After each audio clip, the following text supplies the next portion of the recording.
Hey everyone, this is a chapter 4 of C.L.R. James, A Political Biography, by Kent Worcester. And here we go. The emphasis in the previous chapter was on James' contribution to leftist debates over the role of black struggles in the construction of a revolutionary movement. The cause of social equality and democratic rights for black Americans, James believed, occupied the center ground of U.S. politics. The black community, in its very essence an oppositional, counter-hegemonic force, was brimming with militancy. Inevitably, James concluded, any mass movement for a democratic and revolutionary socialism in America would be obligated to come to terms with the nationalistic and, quote, autonomistic dynamics of black politics. There would be no subsuming the Negro question under the rubric of a fictive proletarian or Leninist universalism. James's radical democratic sensibilities concerning this question of race and politics carried over to other issues that were of concern to socialists in the 1940s. James's independent Marxism merged in a very specific context, that of factional activity within two rival American Trotskyist organizations. His positions were staked out not by way of leisurely meditation on moral, aesthetic, or metaphysical subjects, but in the midst of furious sectarian arguments over the correct line on everything. This meant that the issues James, Dostoevsky, and the Johnson-Forrest tendency took up, the Negro question, the nature of the Soviet Union, the prospects for world revolution, the Leninist Party, specific episodes in American history were not chosen out of thin air. They were seen as central to the task of extirpating capitalism. From the Johnson-Forrest perspective, Marxism offered the basic framework for understanding the modern world, but it would have to be amended in light of the constant transformation of capital and labor, of states and societies. This process of ideological rectification was designed to enhance the capacity of socialists to increase their effectiveness and accomplish their goals. It seems remarkable, given the exotic circumstances of its birth, that by the 1950s, James's Weltanschauung would be characterized above all by its humanist, democratic, and populist hues. For all of its political bravura, the Johnson-Forrest tendency was in many respects grounded in the arcane protocols of the Trotskyist movement. It thus appears paradoxically that after more than a decade of intensive factional activity, James would have gone on to write Mariners, Renegades, and Castaways, published in 1953, and A Preface to Criticism in 1955.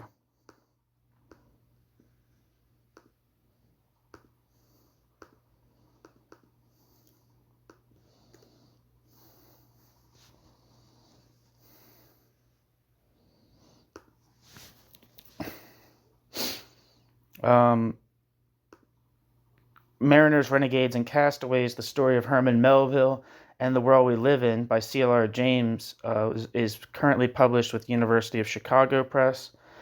And the description says, political theorist and cultural critic, novelist, and cricket enthusiast, C.L.R. James, who lived from 1901 to 1989, was a brilliant polymath who has been described by Edward Said as, quote, a centrally important 20th-century figure, end quote. Through such landmark works as the Black Jacobins, Beyond a Boundary, and American Civilization, James' thought continues to influence and inspire scholars in a wide variety of fields. Quote, there is little doubt, end quote, wrote novelist Carol Phillips in The New Republic, quote, that James will come to be regarded as the outstanding Caribbean mind of the 20th century, end quote. In his seminal work of literary and cultural criticism, Mariners, Renegades, and Castaways, James anticipated many of the concerns and ideas that have shaped the contemporary fields of American and post-colonial studies, yet this widely influential book has been unavailable in its complete form since its original publication in 1953. A provocative study of Moby Dick in which James challenged the prevailing Americanist interpretation that opposed a, quote, totalitarian Ahab and a, quote, democratic American Ishmael, James offered instead a vision of a factory like Pequod, whose, quote, captain of industry, end quote, leads the, quote, mariners, renegades, and castaways, end quote, of its crew to their doom. In addition to demonstrating how such an interpretation supported the emerging U.S. national security state, James also related the narrative of Moby Dick and its resonance in American literary and political culture in his own persecuted position at the height or the depth of the Truman McCarthy era. It is precisely this personal, deeply original material that was excised from the only subsequent edition, with a new introduction by Donald E. Pease that places the work in its critical and cultural context. Mariners, Renegades, and Castaways is once again available in its complete form. And A Preface to Criticism, 1955.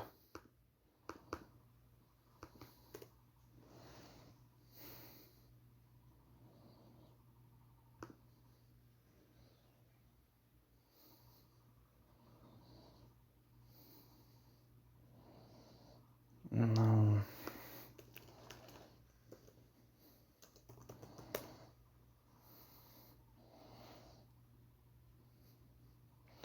Yeah, not saying anything for A Preface to Criticism, 1955. Anyway, back to the text. To unravel this paradox, one must remember that although its polemics were couched in the strident language of Trotskyism, the tendency identified itself with a radical tradition emphasizing the possibilities inherent in democratic self-emancipation.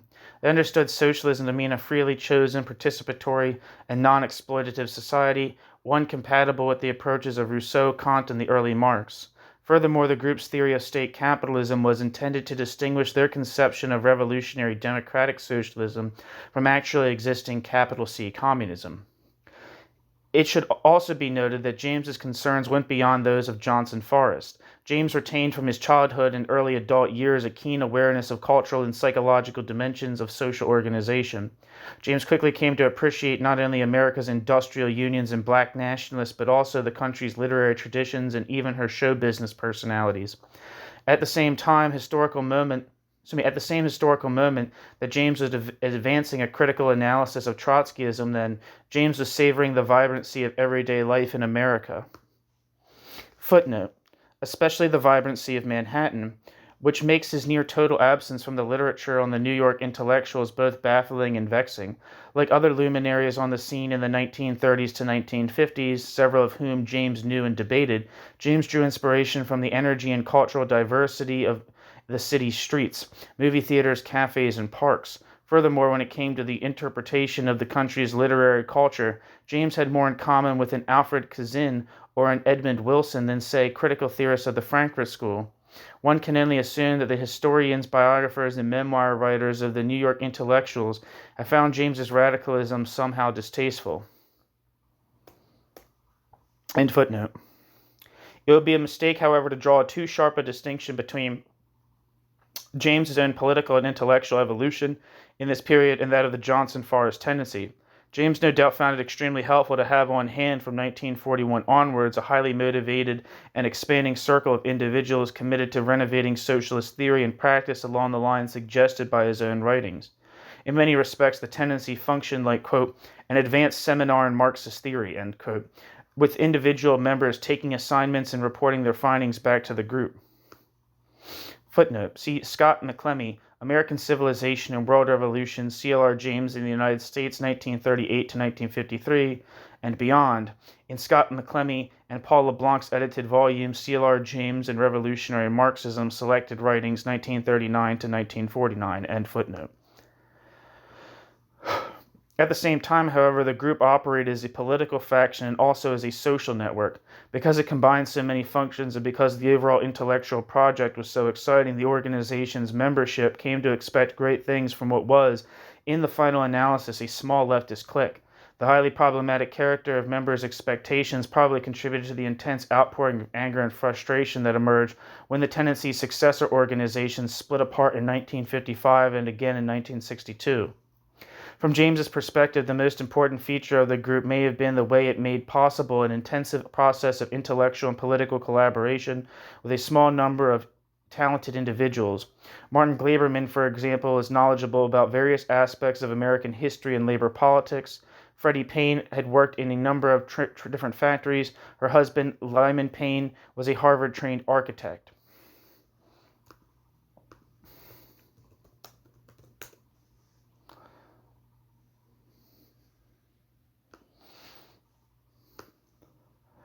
Together, they helped to subsidize the group and contributed to shaping its perspective. A younger member, Filomena Daddario, immersed herself in the poetry of Shakespeare.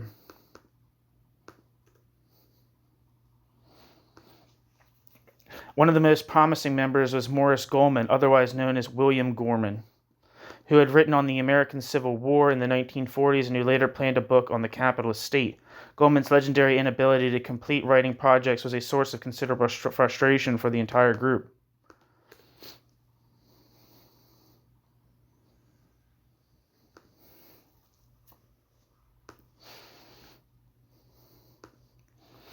Two individuals were of particular importance to the group's development, Raya Dunayevskaya and Grace Lee. With her extensive background in leftist politics, her knowledge of Russian, and her training as a political economist, Dunayevskaya brought many rare gifts to the organization.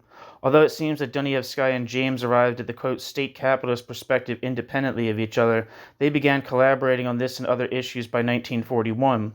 It was Dunayevskaya who did most of the work in terms of developing the state capitalist thesis, but James' intervention was instrumental in using the thesis to give coherence to the group's overall assessment of the world situation. By the mid-1940s, James had come to depend on Grace Lee in her capacity as a revolutionary intellectual. Fluent in German and a skilled writer, Lee had a good overview of Western philosophy. For the first few years at least, Dunayevskaya, James Lee enjoyed a happy and productive partnership, and their intensive collaborations broke new ground in several areas of Marxist theory. Their partnership never quite engendered a process of collective leadership, however. Despite his evident respect for Dunayevskaya and Lee as Marxist theorists, James continued to regard himself as the group's sole leader. Footnote, quote, I dominate the group, originator, speaker, writer, political tactician, and when all is said and done, personally I keep them, bracket Dunayevskaya and Lee, end bracket, at a very great distance, end quote. Letter from CLR James to Constance Webb, November 7th, 1948.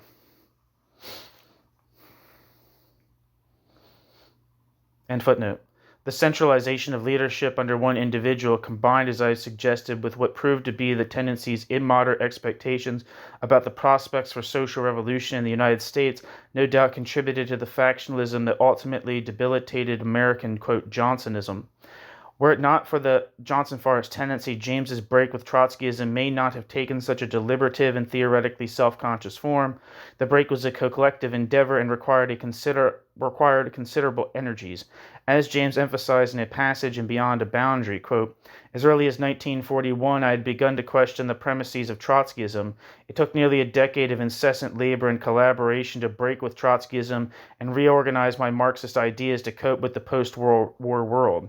That was a matter of doctrine, of history, of economics, and politics.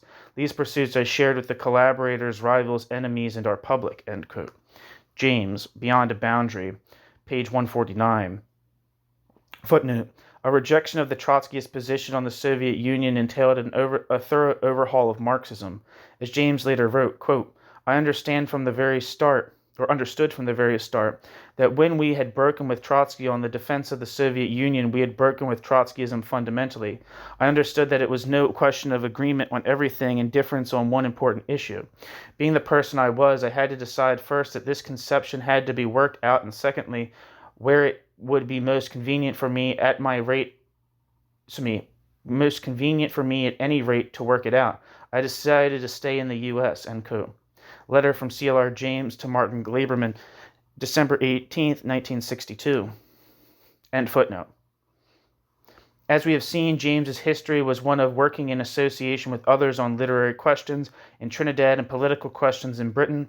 This orientation towards small groups of like-minded individuals was a critical aspect of James's praxis, and his work in the post-1953 period may have suffered as a result of his inability to locate himself within such an environment. Of his various collaborative ventures, Johnson-Forrest was the longest running and in certain respects the most fruitful. We shall find, however, that in many ways it was also the most enervating and ultimately disheartening project that James was ever involved with. New section. More than the Trotskyist milieu in general, Johnson-Forrest provided James with a forum where he could develop his particular gifts. In the short run, at least, it also offered a comforting perch in what was otherwise an unsettled and insecure period of his life. During its 10-year existence, Johnson-Forrest was superseded by the Independent Correspondence Group in the early 1950s. The tendency carved out for itself a distinctive program and intellectual agenda. Lodged inside the Shachtmanite Workers' Party from 1941 to 47, the group issued a steady stream of polemics on black politics and on the state capitalist nature of the Soviet Union.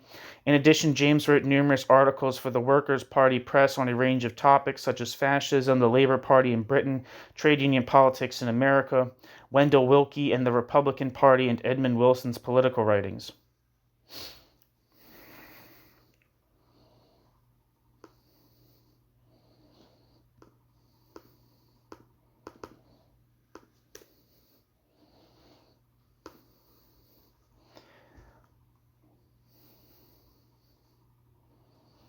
Wikipedia says Wendell Willkie lived from 1892 to 1944 and was an American lawyer, corporate executive, and the 1940 Republican nominee for president.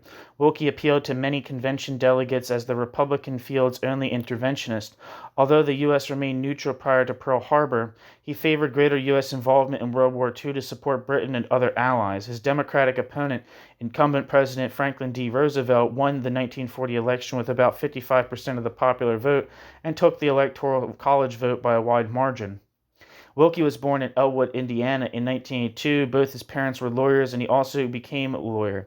Willkie served in World War I, but was not sent to France until the final days of the war and saw no action. Wendell Willkie settled in Akron, Ohio, where he was initially employed by Firestone, but left for a law firm, become one of the leaders of the Akron Bar Association. Much of Willkie's work was representing electric utilities, and in 1929, Willkie accepted a job in New York City as counsel for Commonwealth and Southern Corporation, a utility holding company. He was rapidly promoted and became corporate president in 1933. Roosevelt was sworn in as U.S. president soon after Willkie became head of C&S and announced plans for a Tennessee Valley Authority that would supply power in competition with C&S. Between the 1933 and 1939, Willkie fought against the TVA before Congress, in the courts, and before the public. He was ultimately unsuccessful, but sold C&S property for a good price and gained public esteem. A longtime Democratic activist, Willkie changed his party registration to Republican in late 1939. Willkie did not run in the 1940 presidential primaries, but positioned himself as an acceptable choice for a deadlocked convention. Willkie sought backing from uncommitted delegates, while his supporters, many youthful, enthusiastically promoted his candidacy. As German forces advanced through Western Europe in 1940, many Republicans did not wish to nominate an isolationist like Robert A. Taft or a non-interventionist like Thomas E. Dewey, and turned to Willkie, who was nominated on the 6th ballot. Willkie's support for aid to Britain removed it as a major factor in his race against Roosevelt, and Willkie also backed the president on a peacetime draft. Both men took more isolationist positions towards the end of the race. Roosevelt won an unprecedented third term, taking 38 of the 48 states. After the election, Willkie made 2 wartime foreign trips as Roosevelt's informal envoy, and as nominal leader of the Republican Party gave the president his full support. This angered many conservatives, especially as Willkie increasingly advocated liberal or internationalist causes. Willkie ran for a Republican nomination in 1944, but bowed out after a disastrous showing in the Wisconsin primary in April. Willkie and Roosevelt discussed the possibility of forming a liberal political party after the war, but Willkie died in October 1944 before the idea could bear fruit. Willkie is remembered for giving Roosevelt vital political assistance in 1941, which helped the president to pass Lend-Lease to send supplies to the United Kingdom and other allied nations. So, that's who Wendell Willkie is. I didn't know who that was, so I had to look it up. The hallmark of the Johnson Forest tendency, was its sense that factory workers were in the process of moving in a broadly socialist direction. James argued that the war was accelerating the tendency for capitalism to forge a revolutionary working class at the point of production, a class with the capacity to define itself and to defend its class interests. Moving beyond traditional Marxist categories, he saw great potential in the, quote, bottom-up struggles of a variety of multi-class sectors, women, young people, blacks, to transform society. On behalf of the tendency, James argued that what was required on the part of the Workers' Party was a, quote, Americanization of, quote, Bolshevism. The party, he maintained, would have to speak the language of ordinary workers and to learn to grasp the connection between popular culture and political mobilization. And the party would have to somehow provide a positive alternative to the chicanery of the communist-inspired Popular Front, while drawing a stark contrast between liberal capitalism and Stalinism on the one hand and, quote, socialism from below on the other, was characteristic of the Workers' Party. Unguarded confidence in the imminent triumph of the latter over the former became a defining feature of the, quote, Johnsonite current. It is worth noting that countless Western intellectuals had come to the conclusion that capitalism was on its way out during the 1930s and 1940s. A number of developments, such as the social unrest associated with the Depression, the, quote, 5-year plans in the Soviet Union, and the application of neo-Keynesian macroeconomics in Western Europe and North America in the 1940s all seemed to point to the obsolescence of 19th century laissez-faire doctrines and to the triumph of state-led modernization strategies.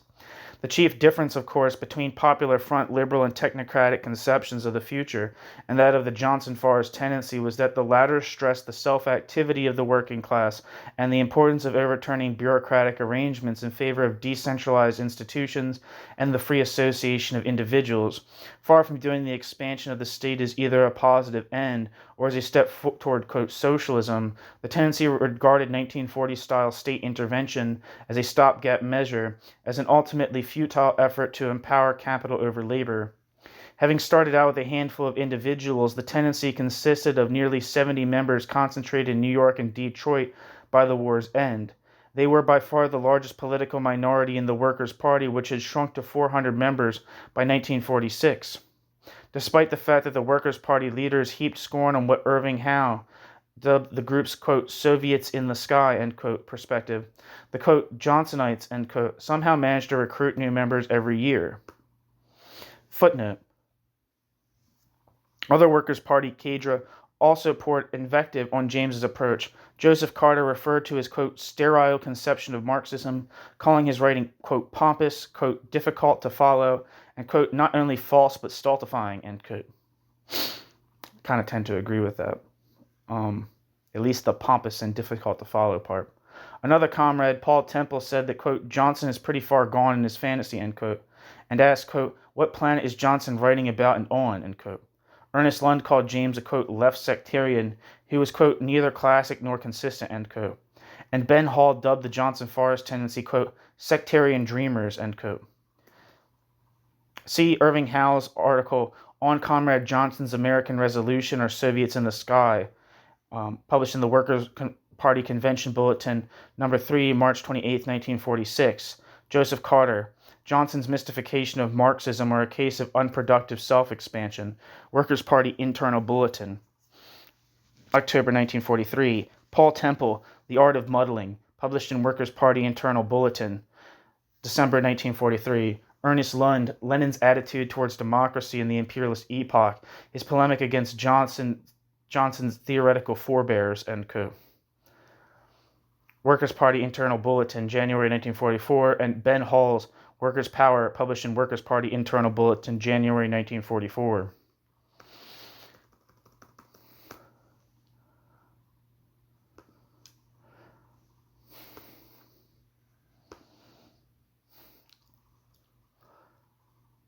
End footnote. By the late 1947, when it formally joined the Socialist Workers' Party, the tendency had supporters scattered around the country. The Morgantown, West Virginia branch was a rare case of a Socialist Workers' Party branch that was dominated by the Johnson-Forrest tendency. It was a highly active branch whose members included, quote, an intellectual from the coal area and his wife, a radical youth from Detroit, Frank, an Army veteran who had lost his leg in Germany, and Raymond, a Navy veteran who had been born and raised in a mining community in southwest Pennsylvania, an ex-miner and 2 others from the southern part of the state, and 2 ex-servicemen from the Morgantown area, end quote. Footnote. The coal miners' general strike of 1949 to 1950 and the birth of Marxist humanism in the U.S., published by Detroit News and Letters, 1984.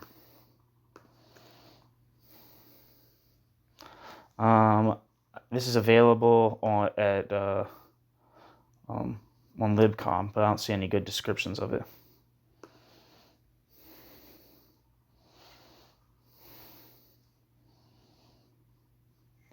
The little description on LibCom says the pamphlet was written in the 1980s but covers the period when Dostoevsky and C.L.R. James were working together in the Johnson Forest tendency just as they had left the Socialist Workers' Party in the context of the strike. End footnote.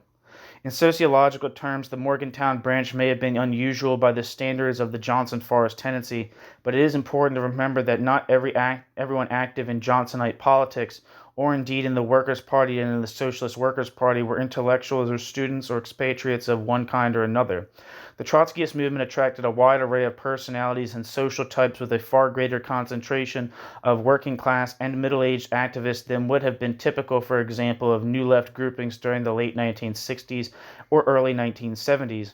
During its 3-month hiatus from organized party politics in 1947, the group advanced and clarified its unorthodox Marxism through an impressive array of publications. These included The American Worker and James's important essay, Dialectical Materialism and the Fate of Humanity.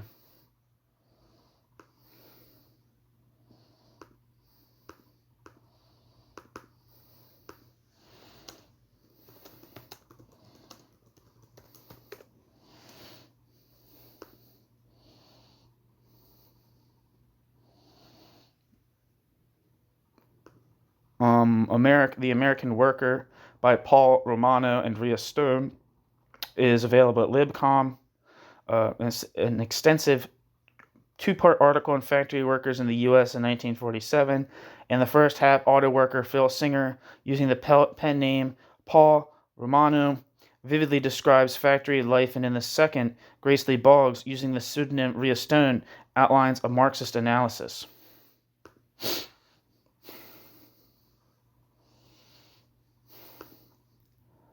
And Dialectical Materialism and the Fate of Humanity. Let's look that up. That's available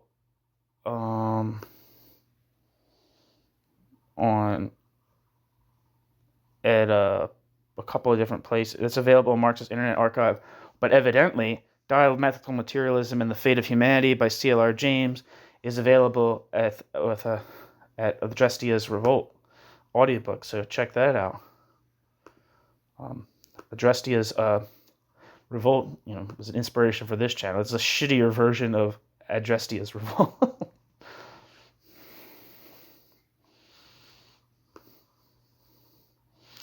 Okay.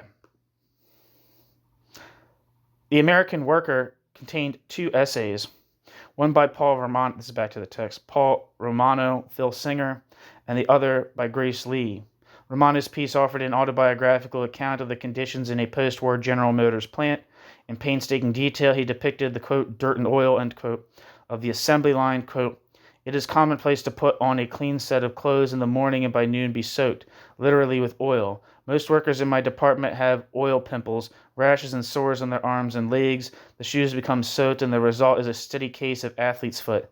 Blackheads fill the pores. It's an extremely aggravating set of effects. We speak often of sitting and soaking in a hot tub of water to loosen the dirt and ease the infectious blackheads, end quote. Footnote. Paul Romano and Grace Lee, The American Worker, page 2. Romano's essay is entitled Life in the Factory. Lee's is entitled The Reconstruction of Society. Back to the text. End footnote. Romano went on to describe, quote, what the workers are thinking and doing while actually at work on the bench or on the line, end quote.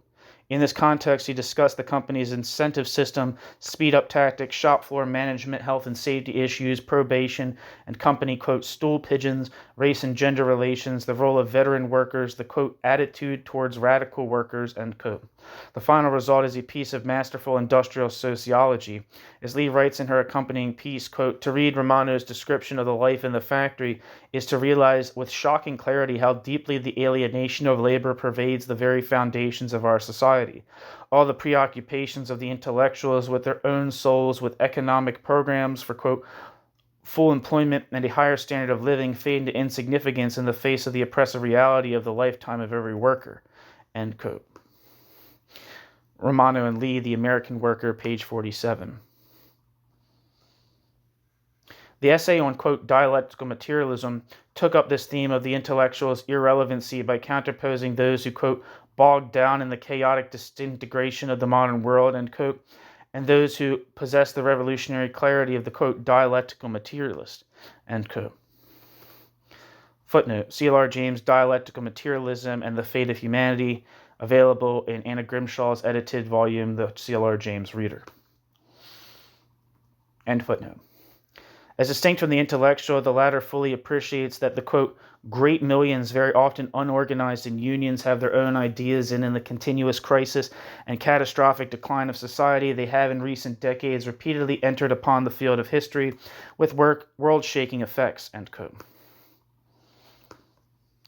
These, quote, effects elude continental Europe's revolutionary crises in the period from 1917 to 1923 and the emergence of the Congress of Industrial Organizations in the United States in the 1930s. The, quote, great millions, end quote, are moved to political action not by their commitment to particular intellectual systems, but by their desire to achieve a measurable degree of freedom and equality in their own lives. James called this search the, quote, mass quest for universality in action and in life, end quote, and announced that, quote, history has reached a climax because this quest has reached a climax, end quote. Footnote, James, Dialectical Materialism and the Fate of Humanity, page 170, end footnote. The, quote, bankruptcy of bourgeois civilization, end quote, ensured that the masses had few other options but to attempt to reconstruct society in their own interest. For the first time in recorded history, humanity's fate lay in the hands of the majority. 1947 was the year that the group issued the Invading Socialist Society.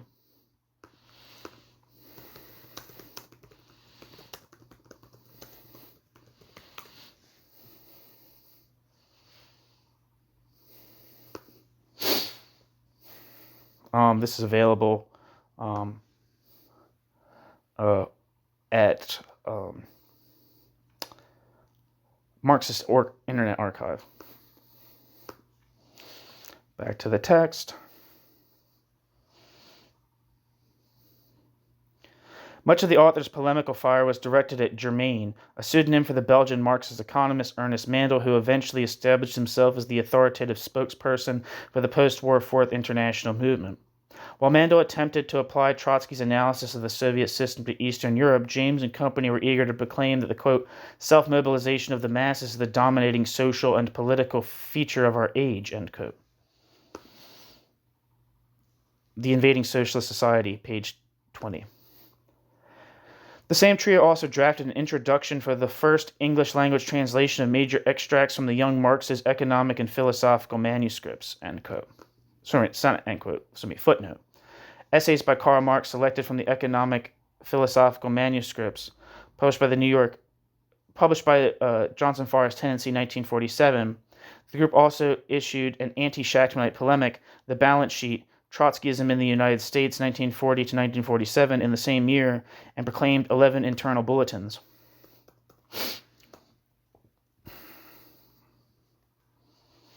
End footnote. State Capitalism and World Revolution, which is available on this channel, prepared by James Lee and Dunayevskaya for the 1951 World Congress of the Fourth International, offered a bold recapitulation of the state capitalist thesis, and James and Lee's Facing Reality, published in 1956, represented a definitive restatement of the Johnson Forest perspective.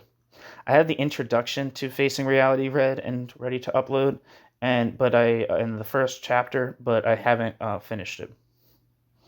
In retrospect, 1947, a high watermark in terms of post-war labor conflict and of communist, capital C, communist influence in the trade unions, may have been the Johnson Forest Tendency's finest hour. At the level of Marxist theory, virtually everything that the group had to say was in the Invading Socialist Society, and the tendencies, essentially workerist, quote, autonomist, and post-Trotskyist politics, were expressed in an admirably down-to-earth fashion in The American Worker. After 1947, rifts started to appear in the small circle of, quote, state caps. While the Socialist Workers' Party provided the group a safe political harbor in the late 1940s, the correspondence group was composed of only 60 or so members when it was launched at the start of the Cold War. Footnote. Johnson Forest's departure from the Socialist Workers' Party was greeted with sarcastic asides from Shachtman's labor action and thoughtful a thoughtful essay on, quote, Marxist methods and ideas and the method and ideas of Johnson Forrest, end quote, by George Novak and John G. Wright that appeared in the Socialist Workers' Party Discussion Bulletin, published April 1951. A circle of approximately 10 Johnson Forrest members decided to stay in the Socialist Workers' Party. However, as Tim Woolforth has written, quote, when Johnson split from the Socialist Workers' Party in 1950 to build his own party, bracket, Auto Worker Art, and bracket, Fox and friends remained, holding to their view that the USSR was a state capitalist country. They were convinced, however, that the Socialist Workers' Party was a revolutionary party with a proletarian leadership that in time would come over to their views. They were deeply committed to a, quote, workerist concept of party building, which, to their credit, they carried out in their own lives, end quote. That's from Tim Woolforth's The Prophet's Children, Travels on the American Left.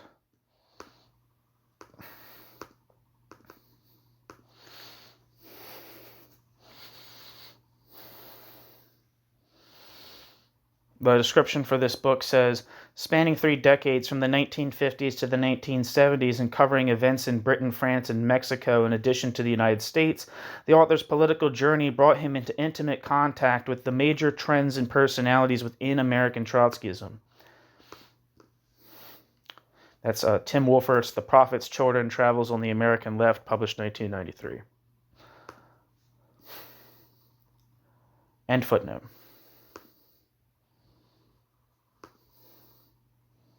James was effectively expelled from the country in 1953. He left a few weeks before the date by which he had been ordered to leave, and a majority led by Dunayevskaya broke off from correspondence to form a new Marxist-Humanist group, News and Letters, in 1955. After the 1955 split, the remaining Johnsonite current was barely able to maintain a viable organizational presence on the American left. Although such Jamesian motifs as a heavy emphasis on the spontaneous self-activities of workers, the importance of lending non-sectarian support to black organizations, and the centrality of integrating culture and politics in both theory and practice enjoyed a modest influence on the new left of the 1960s and 1970s, these themes are largely conveyed via indirect and non-organizational means.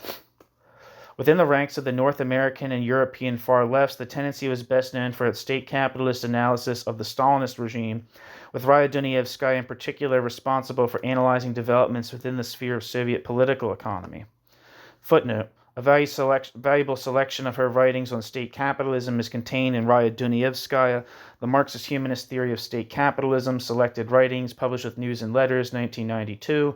The volume features such essays as Is Russia a Part of the Collectivist Epoch of Society?, which is available on this channel, published originally from 1942, An Analysis of the Russian Economy from 1942, which is also on this channel, The Nature of the Russian Economy, 1946 to 1947, which I believe is on this channel. A New Revision of Marxian Economics, which originally appeared in American Economic Review, September 1944. See also Marxism and Freedom from 1976 until today, Chapter 13. That's on this channel. Back to the text. As we have seen, the Soviet question was regarded as the most critical and divisive question facing the left in the post-war period. Trotskyists believed that the transformation of the post-revolutionary state into a dictatorial leviathan constituted a fundamental betrayal of the historic promise of 1917, and Trotsky himself devoted a great deal of energy to the task of comprehending the revolution's degeneration. Trotsky's book, The Revolution Betrayed, of 1936, which is all available on this channel, depicted an unstable regime relying on surveillance and terror to control a demoralized population. Trotsky predicted that the regime would probably not outlast the war. Although the Soviet Union was governed by an anti-democratic elite operating on the basis of self-interest, it was not a capitalist society. The capacity of the Soviet leadership to extract wealth from the population reflected, quote, the fact that the present transition structure is still full of social contradictions, which in the sphere of consumption, the most close and sensibly felt by all, are extremely tense and forever threaten to break over into the sphere of production, ... The basis of bureaucratic rule is the poverty of society and objects of consumption, with the resulting struggle of each against all, end quote. Footnote, cited in C.L.R. James, After 10 Years, which I believe is on this channel, reprinted in Spheres of Existence, 1980. From the Trotskyist standpoint, back to the text. From the Trotskyist standpoint, the Soviet regime was progressive in comparison to capitalism in that the Soviet regime rested on the top of a system of collectivized property that had its origins in a proletarian revolution. The Trotskyists therefore called for a, quote, political revolution to resurrect genuine Bolshevik principles inside the Soviet Union. After Trotsky's death in 1940, the movement was faced with a troubling and divisive question as to whether the regimes in Eastern Europe that had been established after the war were themselves progressive in this comparative sense. Eventually, many Trotskyists came to describe the Eastern European party states as, quote, deformed worker states, with the distinction being that, unlike the Soviet case, these regimes had never degenerated from a more or less healthy starting point. Again, the underlying idea was that a collectivized system of property relations, even one imposed through military and bureaucratic fiat, was more, quote, advanced than liberal capitalist democracy. Drawing on resolutions prepared by Joseph Carter, a reclusive intellectual who belonged to the Workers' Party's, quote, secondary leadership, Max Shachtman expounded the theory of bureaucratic collectivism as an alternative to Trotsky's approach. Shachtman wrote in 1940, quote, in the Stalinist state, production is carried on and extended for the satisfaction of the needs of the bureaucracy, for the increasing of its wealth, its privileges, its power. At every turn of events, it seeks to overcome the mounting difficulties and resolve the contradictions which it cannot really resolve by intensifying the exploitation and oppression of the masses. End quote. Max Shachtman, Is Russia a Worker State? That's on this channel. At its first convention, the Workers' Party voted to reject the degenerated worker state thesis on the grounds that it, quote, covers up the class nature of the Stalinist bureaucracy and the reactionary character of the regime, end quote. The party described the regime as, quote, counter-revolutionary, led by a, quote, particularly brutal gendarme converting inequality into a whip for the spurring on of the majority, and steadily accentuating the inequality in favor of the ruling class, ... end quote. Footnote, quoted in Albert Glotzer, Trotsky, Memoir and Critique, published in 1989.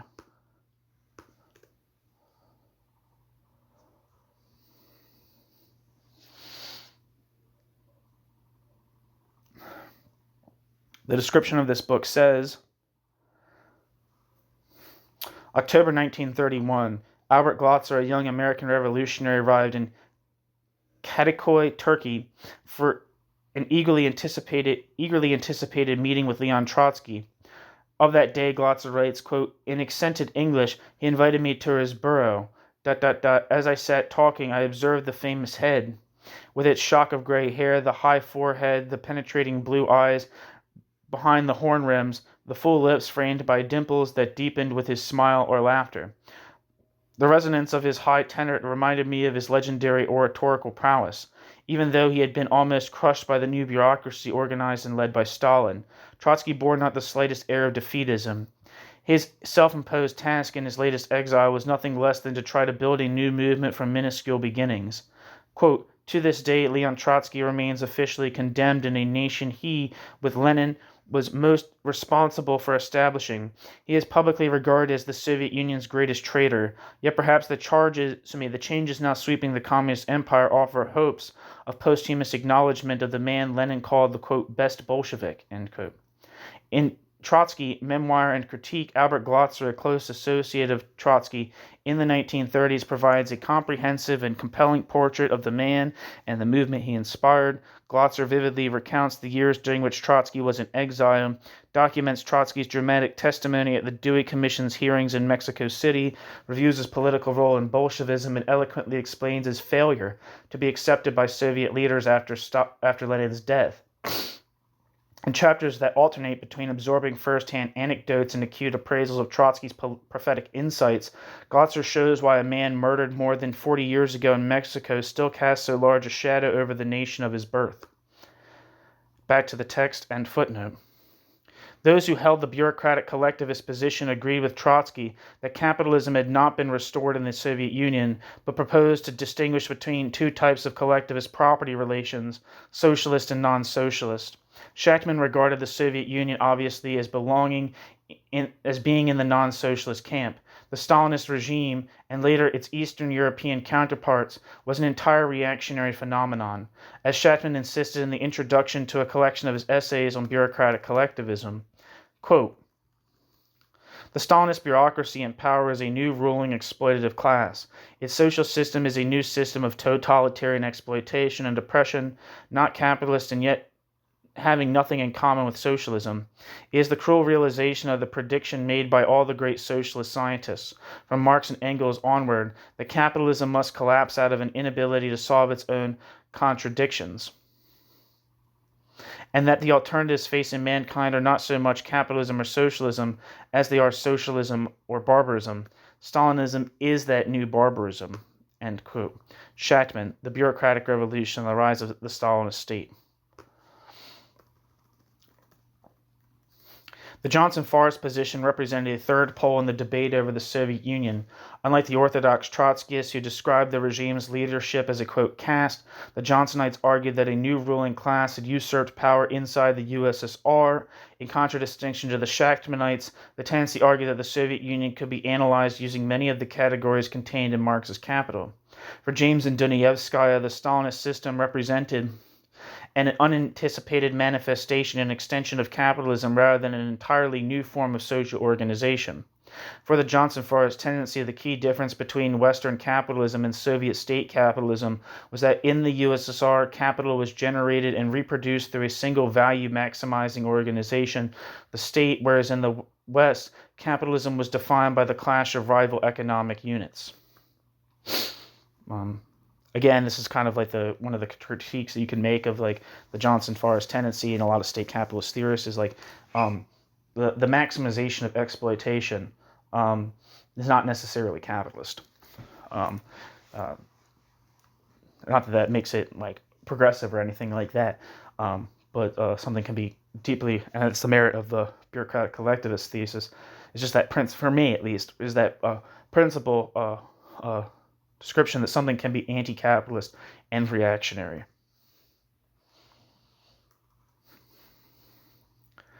For the Johnson-Forrest tendency, the key difference between Western capitalism and Soviet state capitalism was that in the USSR, capital was generated and reproduced through a single value-maximizing organization, the state, whereas in the West, capitalism was defined by the clash of rival economic units.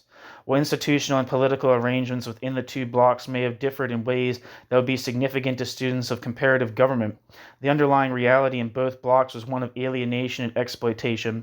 As James asked in an early contribution to the debate, why is the total national capital any less capital? Because it exploits the workers under unified control instead of separate conflicting parts, end quote.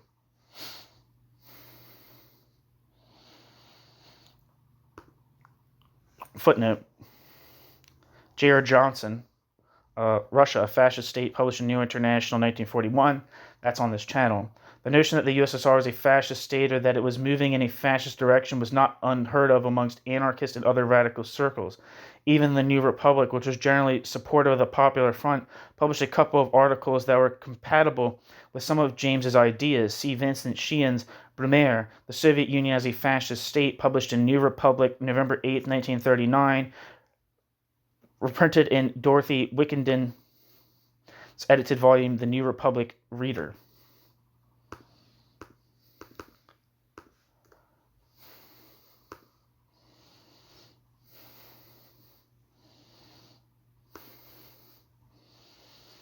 And the description for the New Republic Reader, 80 Years of Opinion and Debate, published in 1994, says, a collection of articles and essays from America's most influential periodical of politics and culture encompasses contributions by some of the 20th century's most distinguished statesmen, scholars, and politicians. Back to the text and footnote.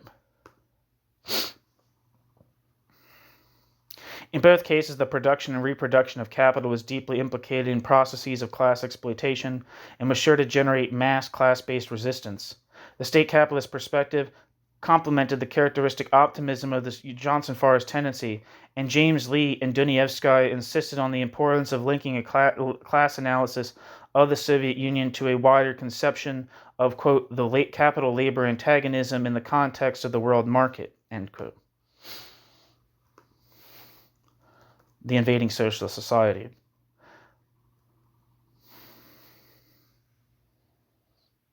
The gist of their perspective was that state capitalism represented a new and final stage of the development of historical capitalism.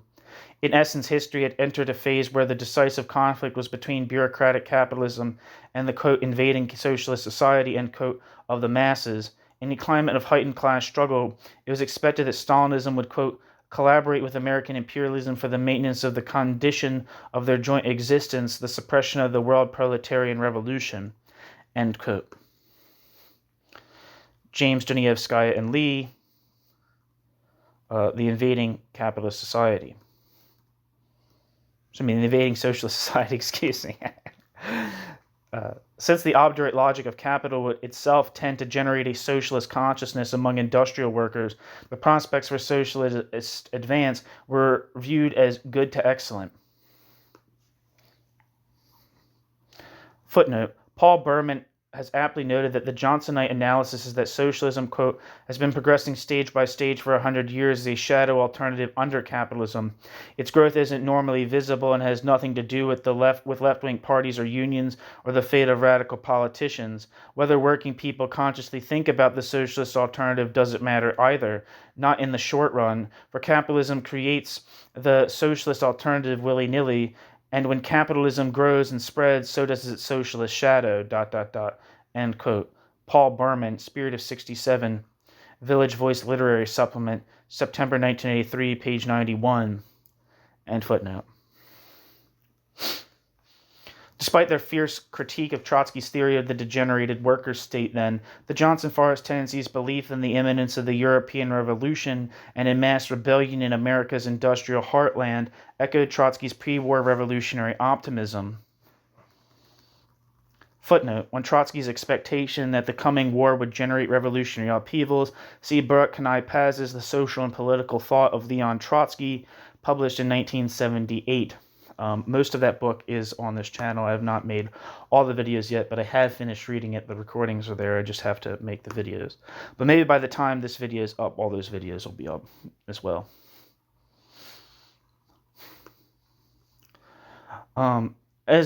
As of the early 1940s, the American labor movement had, quote, suffered none of the drastic blows which have fallen upon the European proletariat during recent years, ...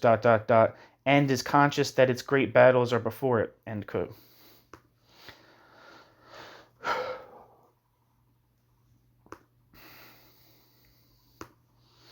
Footnote: C.L.R. James, The International Tradition, Tasks Ahead for American Labor, 1944, were printed in McClemmy and LeBlanc's edited volume C.L.R. James and Revolutionary Marxism.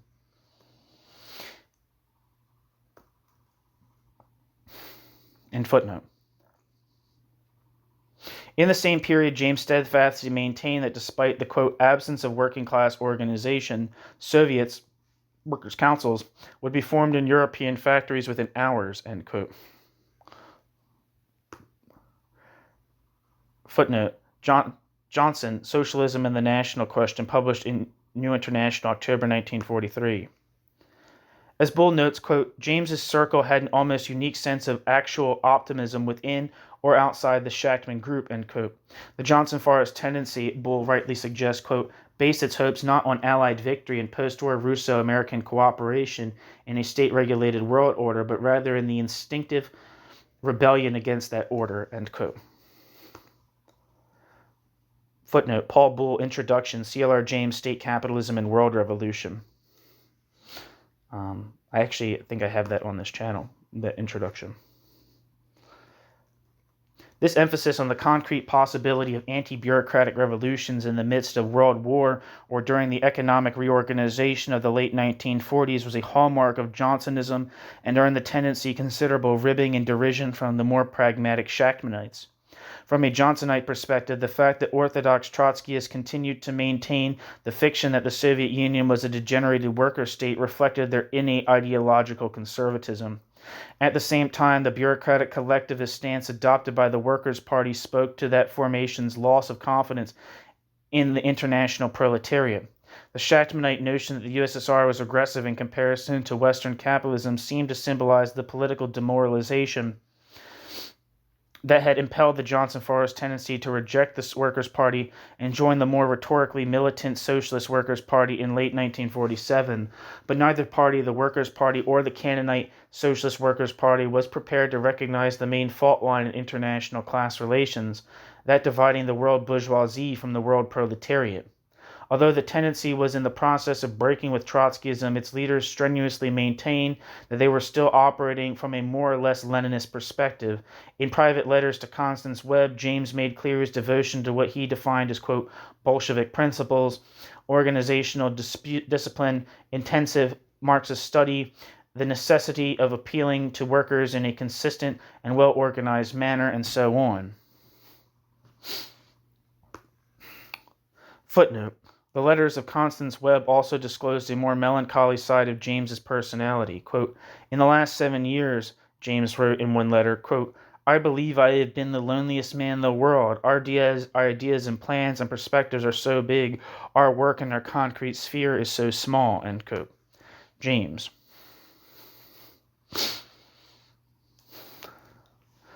Well, at least that's a sober that seems like a sober observation. It doesn't seem particularly pessimistic. This seems like just like the actual fact. James retained those principles even after Notes on Dialectics and State Capitalism and World Revolution announced his break with the Leninist conception of the Vanguard Party, insisting that the Johnson Forrest tendency and the correspondence group were functioning in a manner which was consistent with the spirit of Lenin's own writings and practice. Again, if you haven't heard me say this, check out the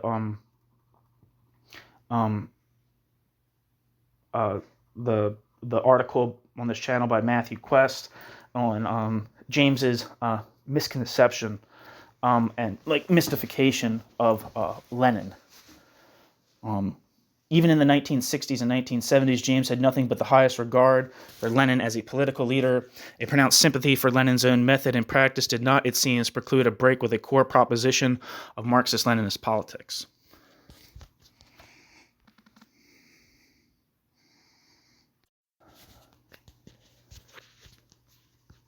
The Johnson-Forrest critique of the Vanguard Party was several years in the making. Initially, the tendency focused on encouraging the Workers' Party to, quote, Americanize its, quote, Bolshevism. In an internal document on education, propaganda, agitation, post-war America, and Bolshevism, published in 1943, James wrote forcefully about the Workers' Party's declining membership and internal divisions.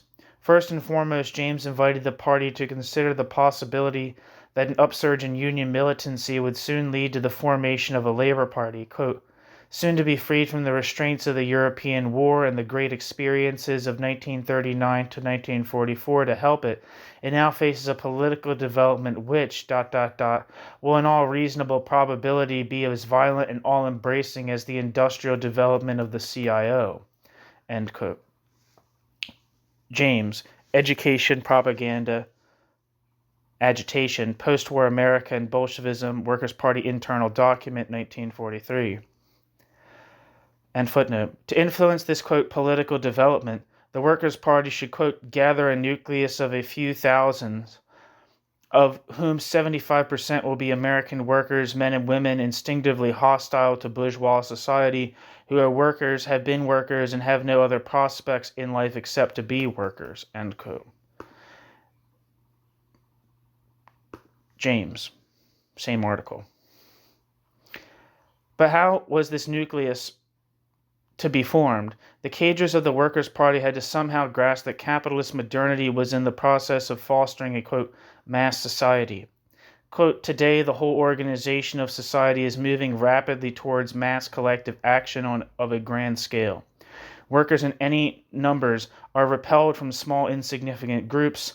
The perspectives of one by one building up a party to have an effect in 20 years make little sense to a worker in a country where organized labor is 14 million strong and the NAACP has 500,000 members, end quote. James, Education, Propaganda, Agitation. The Workers' Party had to accommodate itself to the new realities by taking such steps as publishing a daily paper and otherwise intervening in the nation's political debate. Quote, Life magazine writes on the free market. Good, end quote, wrote James. Quote, we write the Marxist view of the free market. The Saturday Evening Post writes about cartels and monopolies. Next week, we write one or two articles on monopolies and cartels, exposing their superficiality and preaching our own view, end quote. James, Education, Propaganda, Agitation. From now on, the debate had to be cast in terms of American realities and had to respond directly to ideas expressed in mass circulation magazines and other popular outlets. It was no good hiding behind European certainties or abstract political formulations. The Americanized Marxist Party would have to, quote, get down and dirty, end quote, as it took on the, quote, superficial ideology of the American century.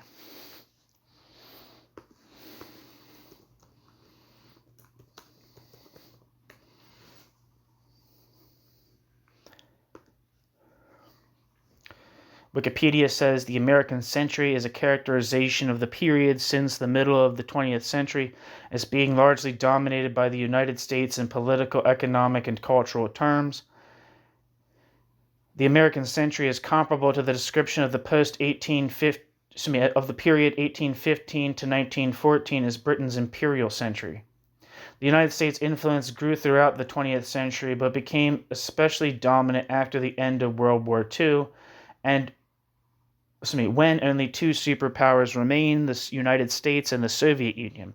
After the dissolution of the Soviet Union in 1991, the United States remained the world's only superpower and became the hegemon, or what some have termed a hyperpower. Back to the text.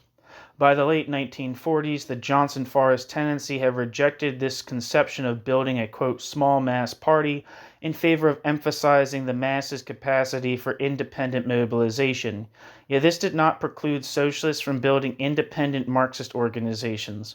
As long as they acknowledged the centrality of autonomous social movements to the revolutionary project and shunned the practice of, quote, substitutionism, which entailed the sectarian imposition of socialist or Marxist leadership on mass social movements.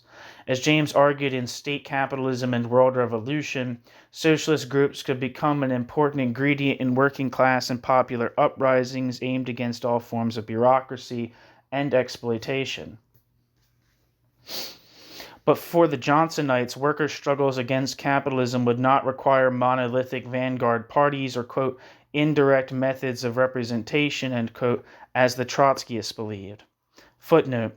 The phrase was coined by Martin Glaberman in his introduction to C.L.R. James, State Capitalism and World Revolution, which should be on this channel.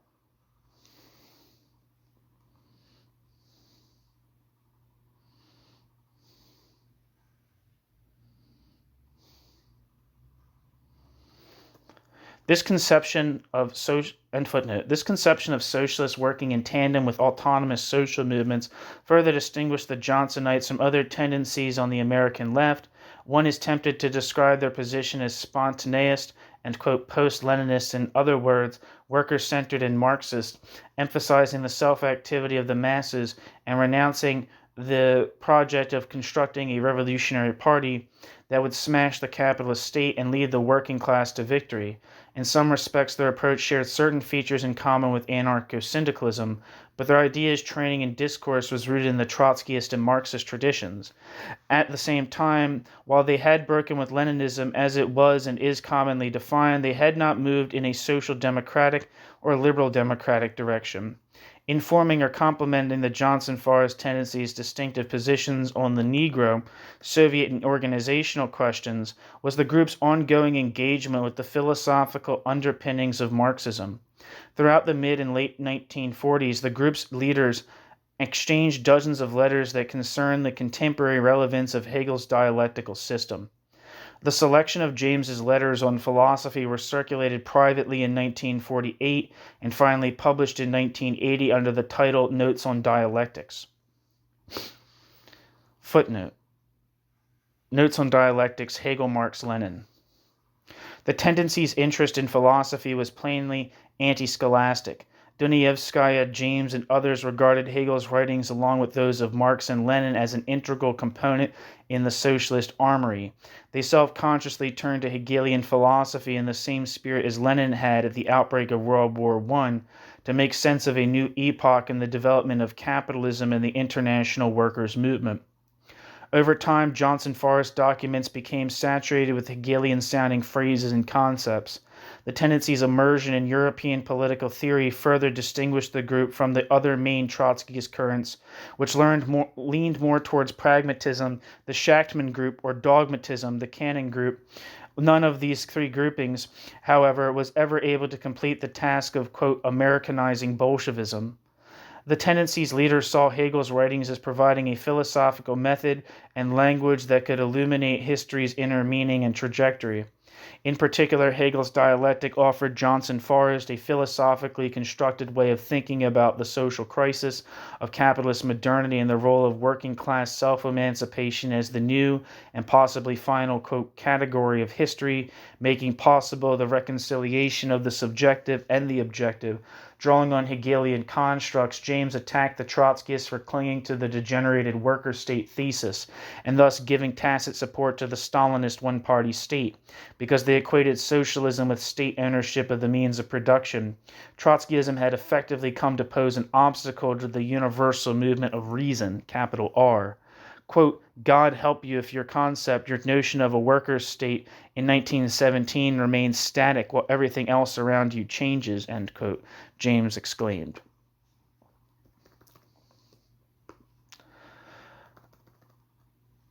James's enthusiasm for Hegelian categories is accompanied by a celebration of the creative power of spontaneous social activity.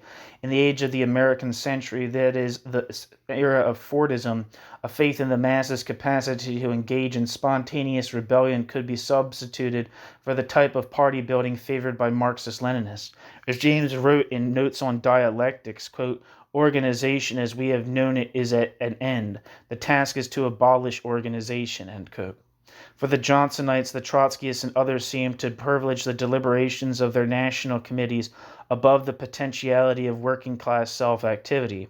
But they should have been concentrating on what was going on beyond their fiefdoms in lower Manhattan. Quote, the task today, end quote, James wrote, quote, is to call for, to teach, to illustrate, to develop spontaneity, the free creative activity of the proletariat, end quote.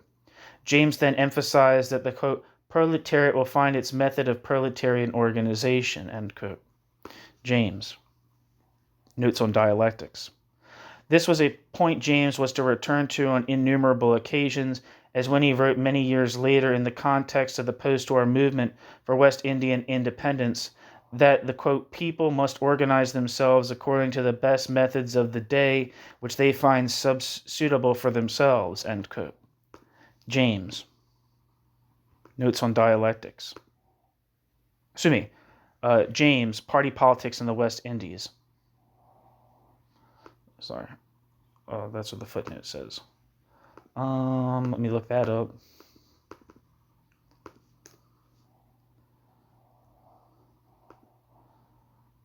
I'm not seeing any description for it. Anyway.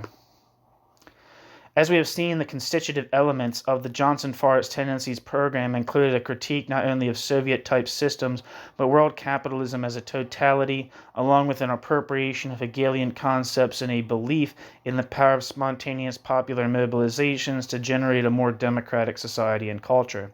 The group's analysis of the political and economic conjuncture in the period just after World War II led them to expect a degree of social unrest that one would later identify with the civil rights movement and the campus protests of the 1960s.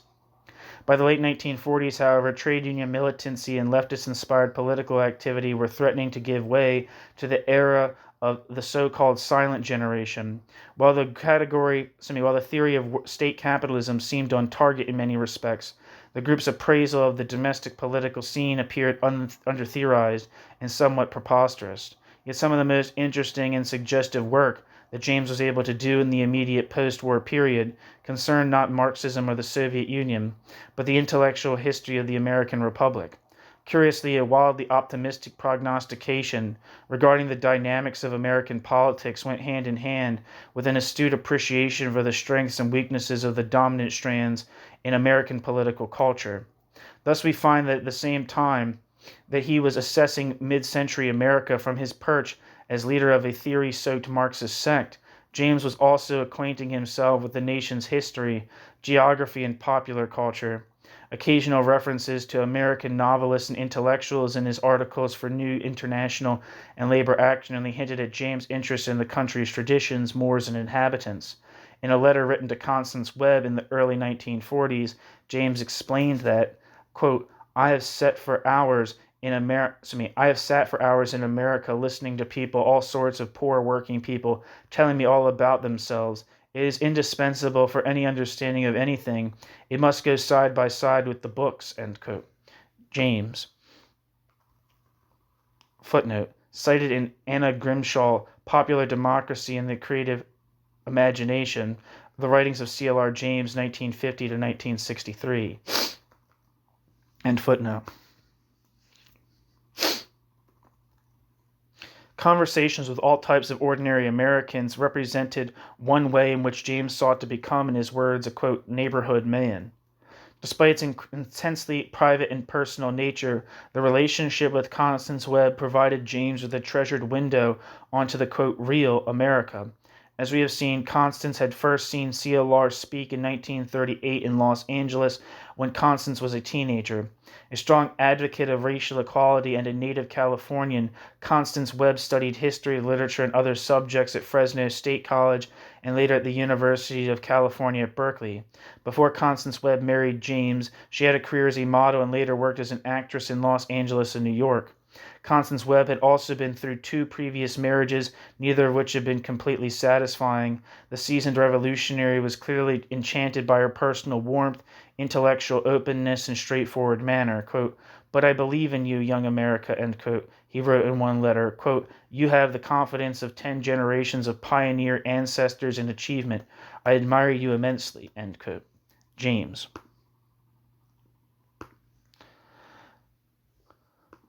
Letter to Constance Webb, December 14th, 1944.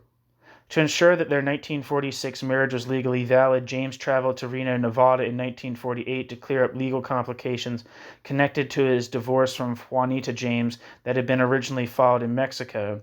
The task of obtaining a legally valid divorce took several months, partly because Nevada had a 6-week residency requirement for those seeking divorce, but mainly because key documents took weeks to arrive from the West Indies.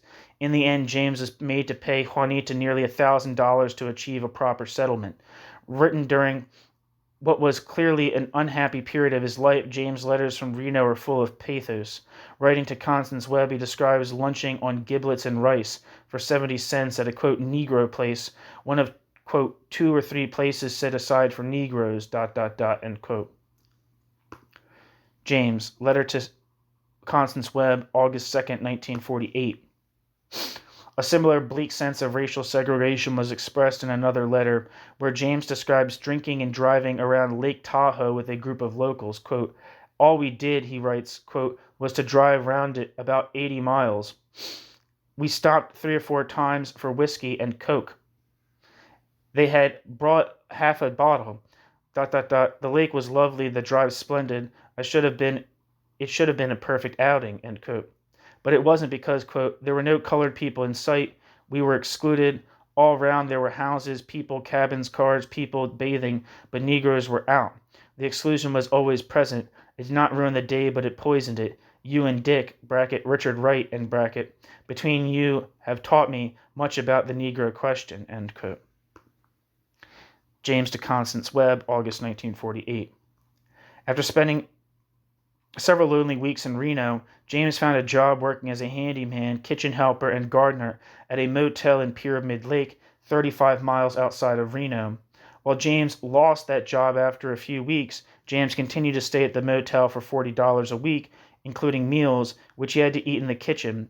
In the town he dubbed, quote, the back of beyond, end quote.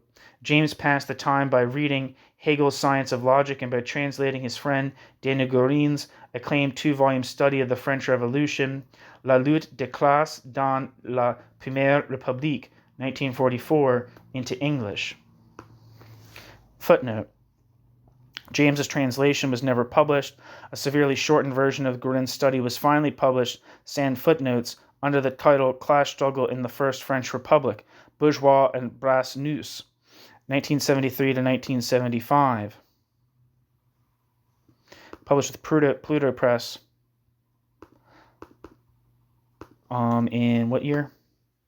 1977.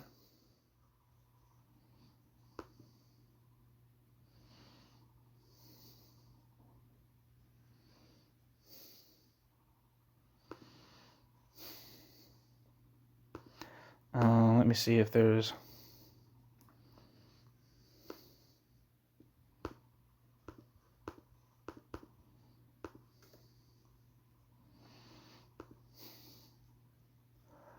the description for La lutte des classes sous la Première République, 1793 to 1797, translated from its French edition, translated, Google Translate says, since its publication in 1946, this new interpretation of the French Revolution has not ceased to be passionately commented on. Some critics have wrongly claimed that it disguised a bourgeois revolution. The bourgeois revolution par excellence is a proletarian revolution, whereas the author had only claimed to shed light on the embryos of an anti-bourgeois revolution that the bourgeois revolution concealed in its flanks. Others have unjustly restricted the ground covered by the study by suggesting that it only touched on one aspect of the revolution, the social struggles that agitate it, whereas it addresses all the economic, military, diplomatic, administrative, and philosophical problems posed by this radical questioning of the old established order. This is why, to this new, completely revised edition, Daniel Guérin has added, as a complement, the various writings that he has published on the subject since the first edition of the work, which has become a classic. Back to the text and footnote. It was in Reno that James came up with the idea of writing a book on American civilization, one that could reach a large audience and earn an advance from a major publisher. A temporary resident of Nevada, he also lost money playing the slot machines. Footnote. The Schoenberg collection contains a letter from CLR James to Lyman Payne dated October 2nd, 1948, in which he confesses that, quote, I am a gambler now.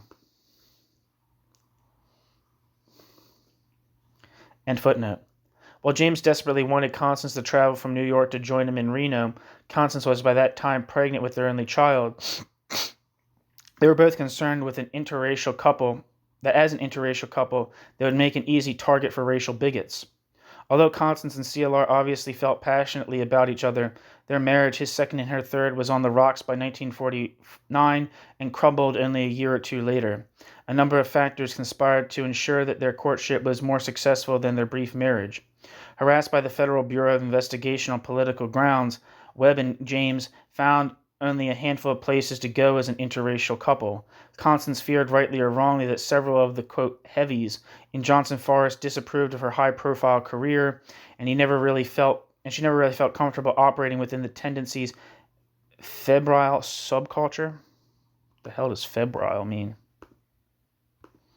If you know what febrile means, respect. Febrile means having or showing the symptoms of a fever, or having or showing a great deal of nervous excitement or energy. Back to the text. There was also the issue of James' emotional detachment and reserve. Constance injected the following when she later edited one of James's letters, quote, rather than having any disagreement, Nello's method was to simply retreat behind an impenetrable wall. James could not express his emotions. Instead, James walked about the Bronx carrying on lengthy, furious arguments with me and with himself, all inside his own head. Then he would come home and discuss politics, literature, and anything but was troubling both of us. I asked a personal question, he changed the subject, and I was spoiled, not only because of the attention that actresses receive, but because the 8 years of letters from Nello had made me feel like a princess. Suddenly I was Cinderella, the ball was over, and I was relegated to cleaning the kitchen for cruel stepsisters, end quote. Constance Webb.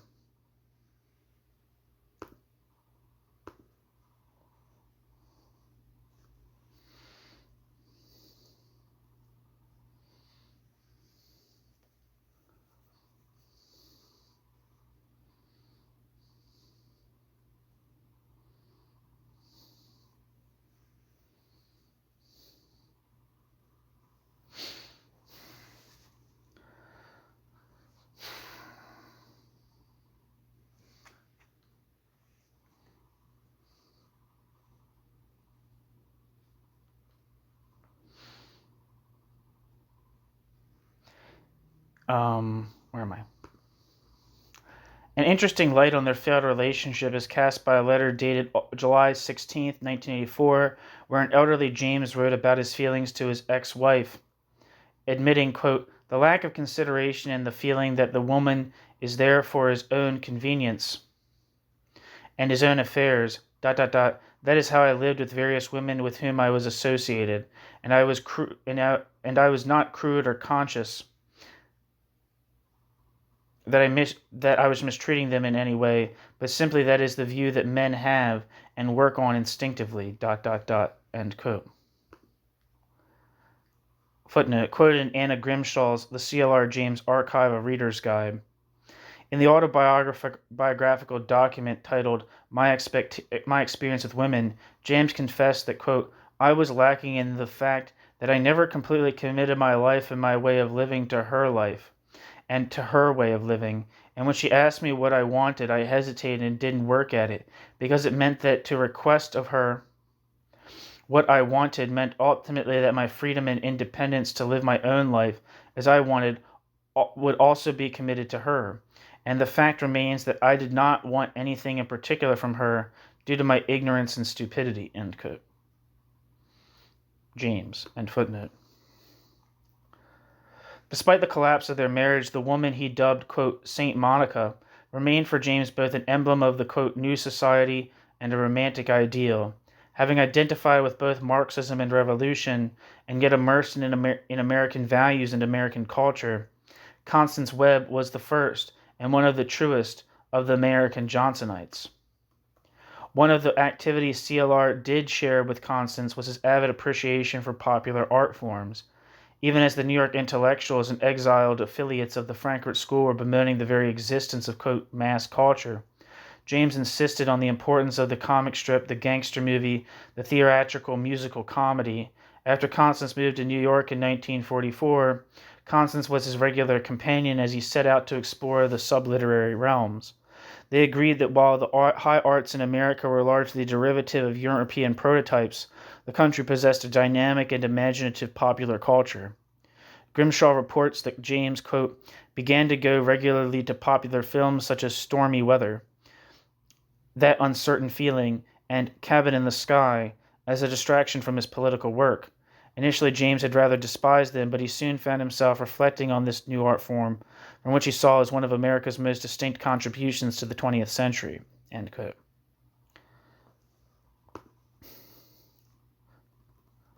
Footnote, Grimshaw, Popular Democracy and Creative Imagination, page 5-6. Inevitably began to formulate ideas about the movies he watched as a curious spectator. In a letter to Constance, James posed the following question, quote, why the popularity of the Western? Because young people who sit cramped in buses and tied to assembly lines terribly wish they would be elsewhere. If even not consciously, yet when they see it, they respond. That is the fundamental principle. Like all art, but more than most, the movies are not merely a reflection, but an extension of the actual, but an extension along the lines which people feel is lacking and possible in the actual. That, my dear, is the complete secret of Hegelian dialectic. The two, the actual and the potential, are always inseparably linked. One is always giving way to the other. At a certain stage of a crisis takes place, and a complete change is the result, end quote. Quoted in Grimshaw, Popular Democracy and the Creative Imagination, page 6. A handful of associates gradually became aware of James' interest in film and popular culture. Footnote, Stan Ware, an activist in the Workers' Party, fondly remembered, quote, a late supper in the village at Connie's Calypso restaurant after seeing The Glass Key starring Alan Ladd. Our top companions, our table companions had never heard cinema analysis used so effectively to relate to the depths of alienation in our society, but I knew as I switched attention momentarily from them to myself and back to James, neither had I, end quote. See Stanley Ware's article, Revolutionary Artist, in Bull, edited volume, C.L.R. James's Life and Work. Connie's Calypso restaurant was a popular dining establishment that welcomed interracial couples like C.L.R. and Constance. The novelist James Baldwin worked there as a waiter during the late 1940s.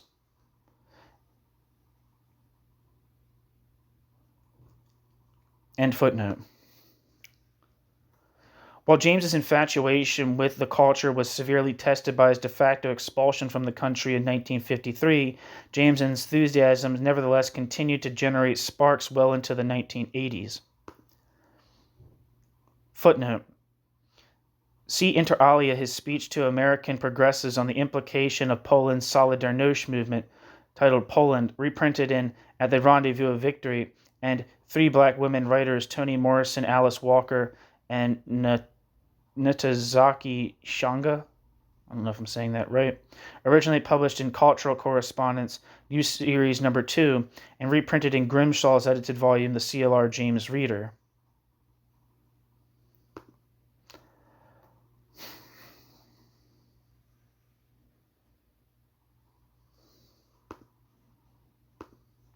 As we have seen, the reference to, quote, Hegelian dialectic was characteristic of the Johnson Forest tendency, whereas Dunayevsky and the others mostly confined their theoretical investigations to the sphere of politics. However, James sought to apply Hegelian metaphysics to American society and culture as a whole. James's dialectical approach to the American experience was especially evident in the 1950 manuscript American Civilization.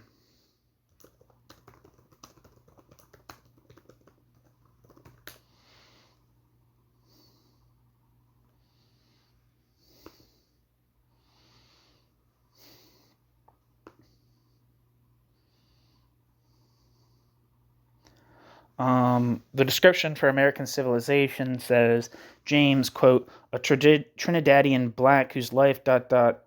is emblematic of modern existence itself, end quote, Edward Said, addresses the fundamental question of the, quote, right to life, liberty, and the pursuit of happiness, end quote, incorporating both the abstract and the concrete aspects of American politics, society, and culture. Back to the text. Unfortunately, American Civilization never attained the form that its author envisioned for it, in part because by the late 1940s, James was already embroiled in the legal conflict which eventually led to his internment on Ellis Island and subsequent deportation. Its completion was further complicated by the fact that Constance and C.L.R. had a son, C.L.R. James Jr., in April 1949, a happy event which nevertheless, quote, exacerbated his long-standing financial anxieties, ... end quote. Footnote, Grimshaw and Hart, C.L.R. James, and the Struggle for Happiness.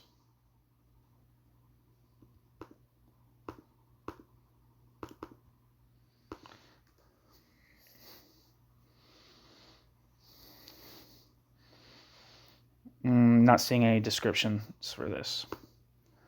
Back to the text.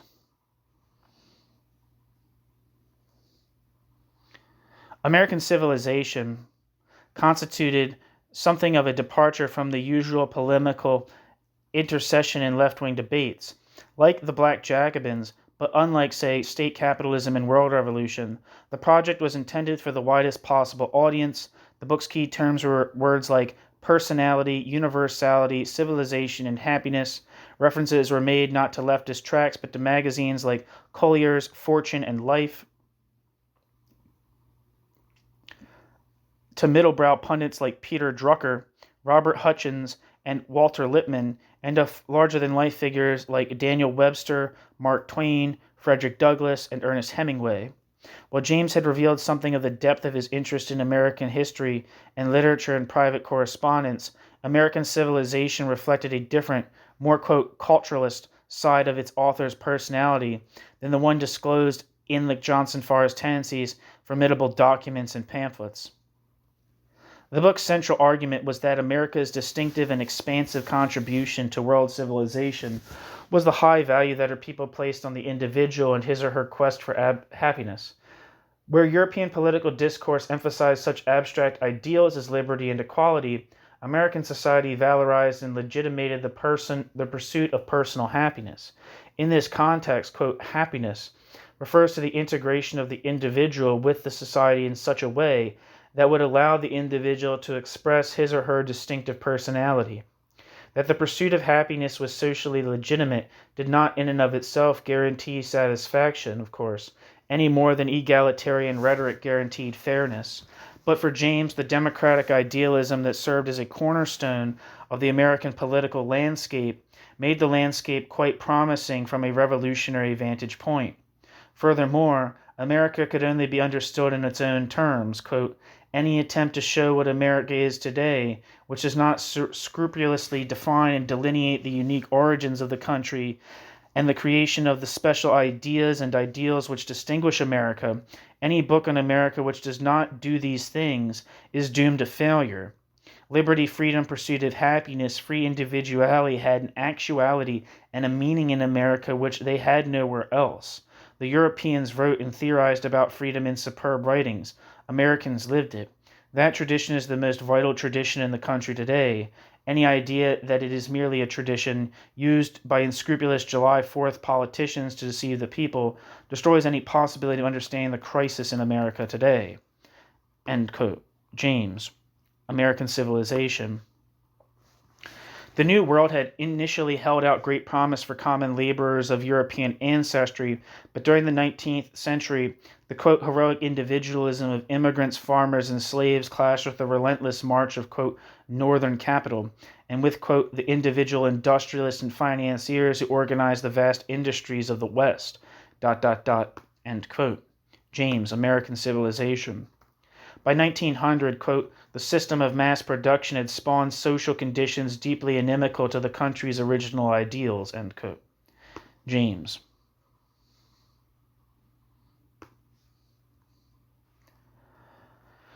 The struggle for happiness, a struggle that had been sanctioned by the nation's constitutive ideology, had become thwarted by a pernicious combination of the bottom line and the assembly line. This then was the crisis of American civilization. The contradiction between liberal values and socioeconomic realities was gnawing at the society's foundations, and collective self-activity, where Americans, quote, can express their national genius for organization, ... their national characteristic to roll up the sleeves and get to work, end quote, represented the only hope for turning things around. Footnote. See James, American Civilization. James was not uncritical of certain aspects of the national culture. As he wrote to Constance Webb in 1947, quote, the vigor, the energy, and the organizing ability of these Americans astonish me, but the theoretical soppiness is astonishing too, end quote. End footnote. This is actually super interesting to me because I just finished a course in grad school on the civil rights movement, and it's very interesting. Like one of the books we read was I think it was Negroes with Guns. I think it's Williams, but I think it's Robert F. Williams, I think his name is. But he was about like armed self-defense, which is but like he was kind of like emphasized self-defense as opposed to like, I don't know, armed insurrection, which is like a different thing entirely, or like kind of like using violence to achieve civil rights goals as like in like an offensive manner, as opposed to like just like, you know, he was basically arguing openly for the protection of black people from vigilante and state violence by the use of arms in the case of things like lynching and repression and stuff like that. It's a very specific niche use, it seems like to me, when I was reading it about the use of guns. Anyway, what was interesting to him is he's kind of considered like one of like the most militant figures of like the civil rights era. This is prior to like the Black Power period. This would be like in the 1950s, the Black Power period really starting off in like 1963, where people like Malcolm X and like Nation of Islam people and others would come to have a more prominent position in black political culture. But the thing that's really interesting to him is that like he felt like uh, the civil rights movement and um, like the confrontation with white supremacy was about realizing like the visions of like um, what America uh, proclaimed itself to be. Right. It was kind of like he had this like he was like a veteran and in a certain sense like loved America but hated white supremacy and kind of viewed his activism as in like the tradition of, I guess, like American republicanism, obviously, and kind of like cutting the hypocrisy from that tradition. So it's very interesting, like when people kind of like the um, different ways America is kind of conceived in like the political imagination. Because I feel like on the left, I guess since the 1970s, like America almost has like this kind of like holistically negative thing. And I would say that goes for just like kind of like the West in general and like even down to like the things that were kind of like um, a major explosion in the West, like the Enlightenment, especially, the radical, what you might call the radical Enlightenment. This kind of like rejection of all things Western and all things, America and all things of that sort. Um, Whereas it seems like that if you look into the past, that how leftists understand America, or radical leftists have understood America, is kind of like is has more diversity than that kind of just like you know viewing it as like just like as exclusively like a settler colonial state that's somehow just because of its the violence that went into its founding, it should be you know particularly violently overthrown in by whatever forces, whether they're progressive or not. Um, like it, and it's like I guess like anti-Americanism is like not the only way of viewing the American project as a whole, right? But obviously, any historically minded person has to take into account the violence that went into creating and upholding the American power structure, of course, and especially from the communist perspective. Um, we have to acknowledge the very, very serious limitations of liberal freedom. But that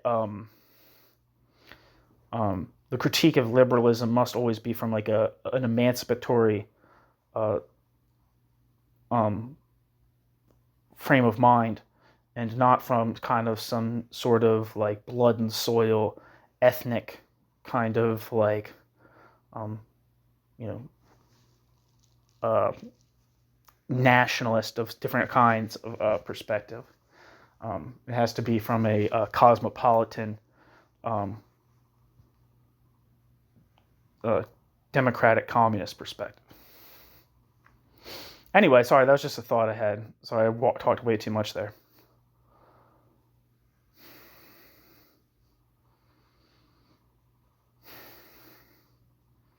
Anyway, but James made no promises as to when the masses would achieve victory in their struggle for freedom. What James did stress was that across the country, people are striving to create, quote, a totally integrated human existence, end quote. James, American Civilization. Their efforts would challenge the very basis of capitalism, pointing humanity towards the new society. Quote, the present writer advocates nothing, James wrote, quote, this is an objective analysis, but this much can be said. There will be no peace, no cessation of crisis. There is no haven ahead. It will be many, many years before the whole world is reorganized. And whoever believes or claims to believe that there is some possibility of emerging from the crisis on a world scale without blood, suffering wearisome struggles on a national and international scale, whoever says this is a charlatan or a fool, most probably a charlatan. End quote. James, American Civilization.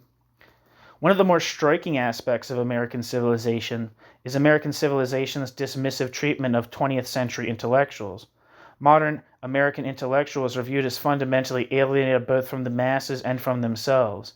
Fads such as existentialism, psychoanalysis, and Catholic humanism were described as different expressions of the same misdirected sense of discontent. American intellectuals, quote, drift along, knocking from pillar to post and finding themselves in the strangest places, end quote. James, American civilization. Blinded by their narcissism, intellectuals, quote, have nothing to say that is new. They will make no special contribution to the future of American society. They formulate no doctrine, reactionary, progressive, or otherwise, ... end quote. James, American civilization. American intellectuals could no longer depend on a, quote, passive, subordinate mass, end quote, to remain deferential or grateful to those with advanced degrees. As a social category, they would become irrelevant once individual creativity and intellect were nurtured across the society. In the, quote, new society, end quote, intellectuals will play a high role, higher than ever, but it will be the intellectual activities of millions of men dealing with realities, end quote. James went on to explain that intellectuals, quote, will be of use to the extent that they recognize the new forces, but as a class they will recognize it only when they see and feel the new force, end quote. James, American civilization. American civilization devotes considerable attention to the realms of art, entertainment, and culture. Prior to the modern epoch, the inner thoughts and feelings of the American people were expressed through the stories, poems, and novels of writers such as Whitman, Melville, and Twain. With the advent of movies, radio, and other popular art forms, literary intellectuals had much less a role to play in conveying the popular mood. Even novels like Richard Wright's Native Son or Norman Mailer's The Naked and the Dead could hardly compete with Hollywood's glossy output. I'm going to look up Naked and the Dead by Norman Mailer.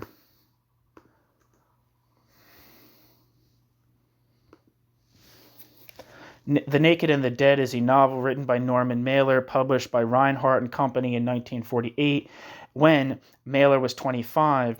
The Naked and the Dead was Mailer's debut novel. The Naked and the Dead depicts the experiences of a platoon during World War II, based partially on Norman Mailer's experience as a cook with the 12th Cavalry Regiment during the Philippines campaign in World War II. The Naked and the Dead quickly became a bestseller, paving the way for other Mailer works, such as the Deer Park Advertisements for Myself, The Time of Our Time. He believed The Naked and the Dead to be his most renowned work. It was the first popular novel about the war and is considered one of the greatest English-language novels. It was adapted into a film in 1958. In 1998, the Modern Library ranked The Naked and the Dead 51st on its list of the 100 best English-language novels of the 20th century.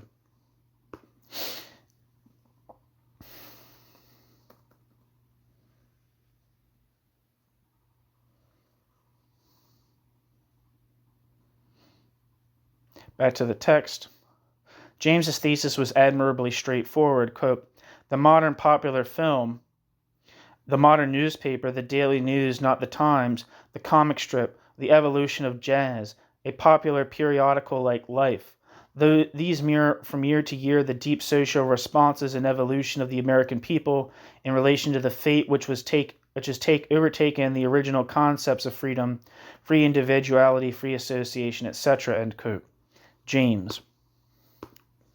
The point was that popular culture offers a wealth of insight into the public's consciousness. Quote, to put it more harshly still, is the serious study of, above all, Charles Chaplin, Dick Tracy, Gasoline Alley, James Cagney, who apparently was, just a side note, Stanley Kubrick's favorite actor, Edward G. Robinson, Rita Hayworth, Mega Babe, Humphrey Bogart, genuinely popular novels like those of Frank Yerby, Foxes of Harrow, The Golden Hawk, The Vixen, Pride's Castle, men like David Selznick, Cecil DeMille, and Henry Luce, that you find the clearest ideological expression of the sentiments and deepest feelings of the American people, and a great window into the future of America and the modern world, end quote.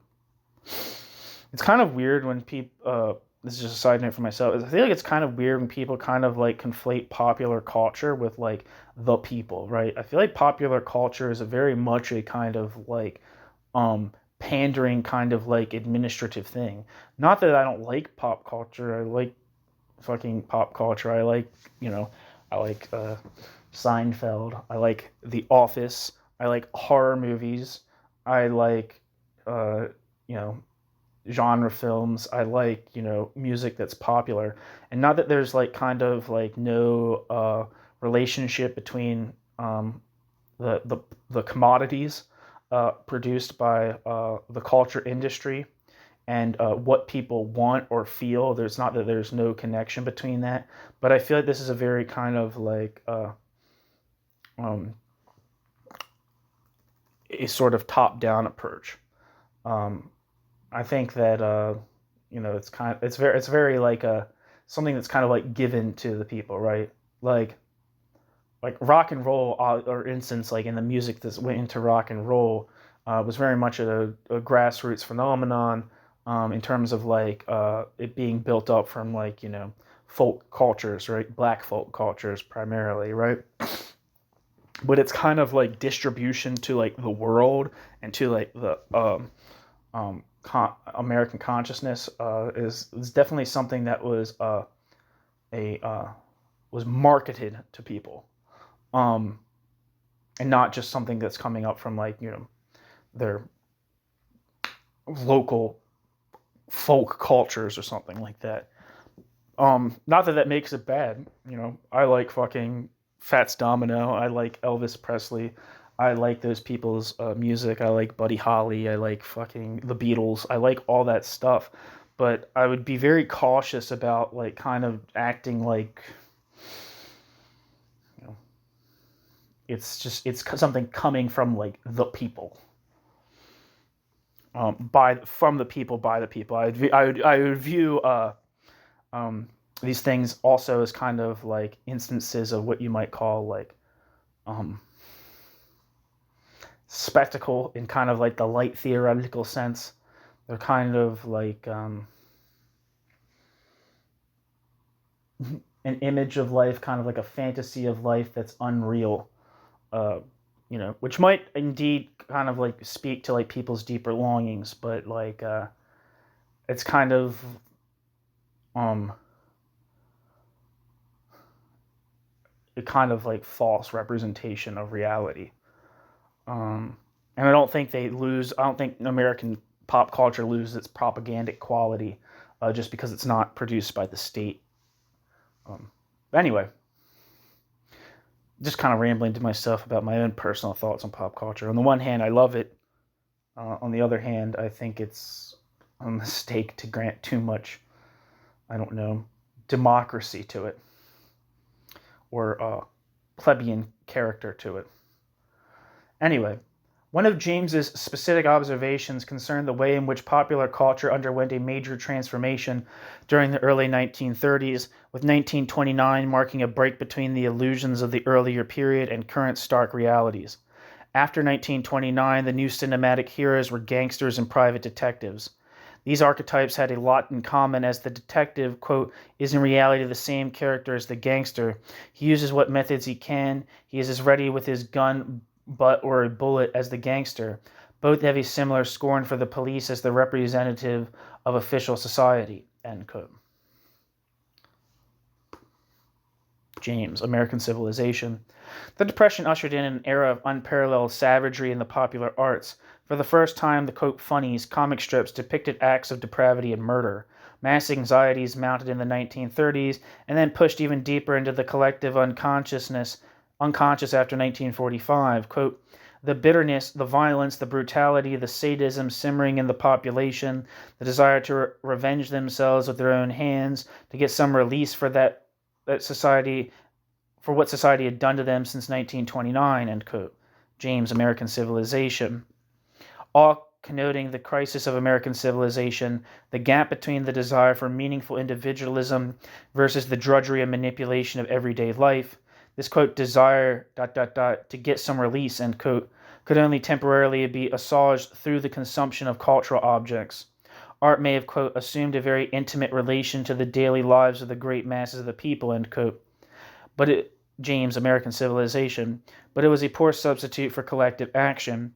Indeed, there was the danger that such innovations as the detective genre and the idolatry of the movie star system could fuel ominous trends in American society. Quote, the possibility of totalitarian power arises, end quote, James warned, quote, only when the suppressed hatreds, antagonisms, frustrations burst irrepressibly into the open, the necessity to suppress unrealized instinctive needs or for a new way of living, but the actual demands, wishes, deep hopes of a new universality for the individual. This can be done only by violence, brutality, terror, and sadism, which must correspond in depth to the hopes aroused and now in the open, end quote. James, American Civilization. While the text eschewed socialist rhetoric, American Civilization nevertheless fell within the parameters of a heterodox Marxism. American Civilization was, for instance, informed by a sort of Hegelian dialectic, emphasizing social structural contradictions and the movement of world history towards the, quote, actualization of the universal, end quote. Footnote. See Hegel's Reason in History. End footnote. Furthermore, the chapter on industrial workers echoed the Johnson Forrest tendencies, worker-centric politics, quote, forgetting for the moment such terms as free enterprise, socialism, communism, etc., the industrial workers and their future are the basis of the whole edifice, end quote.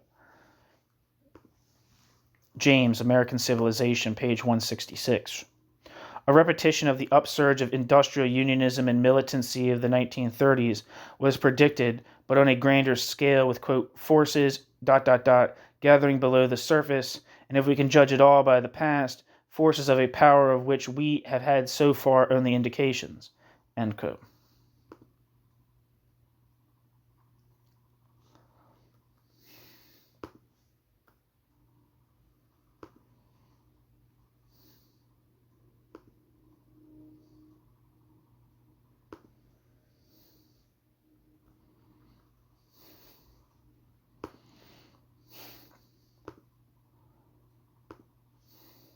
So far, so Marxist.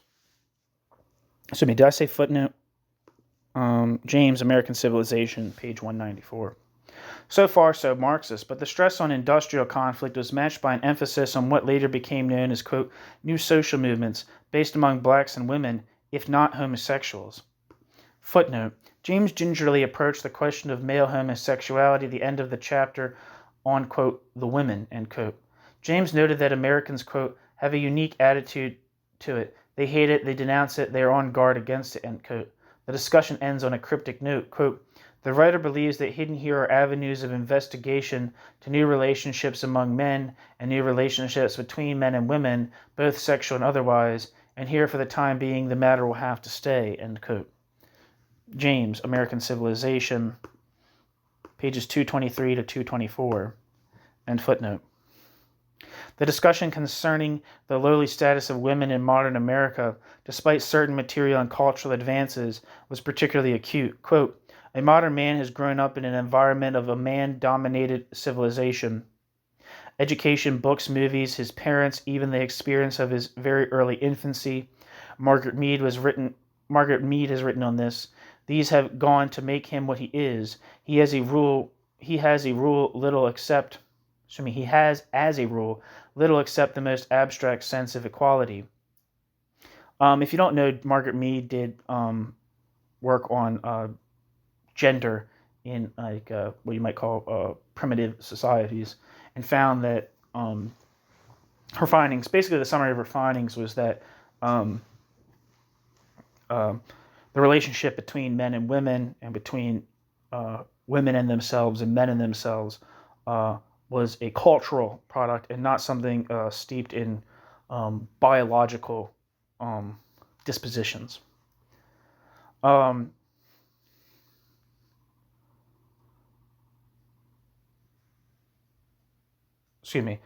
These have gone to make modern man what modern man is. Modern man has a rule little except the most abstract sense of equality.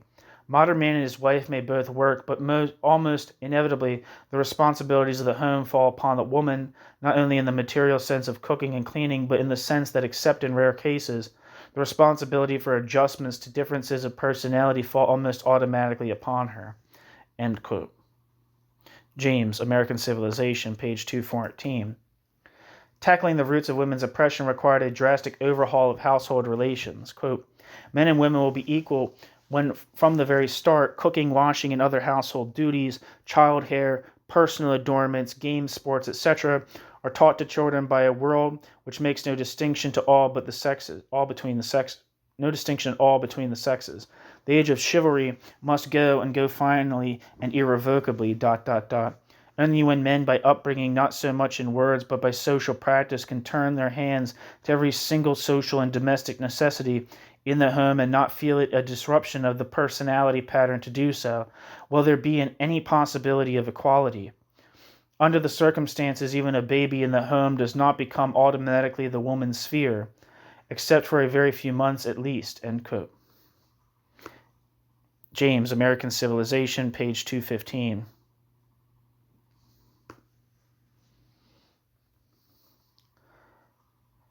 Passages like these began to map the contours of the, quote, new society, where the transformation of work and politics would be accompanied by dramatic changes in the sphere of intimate social relations.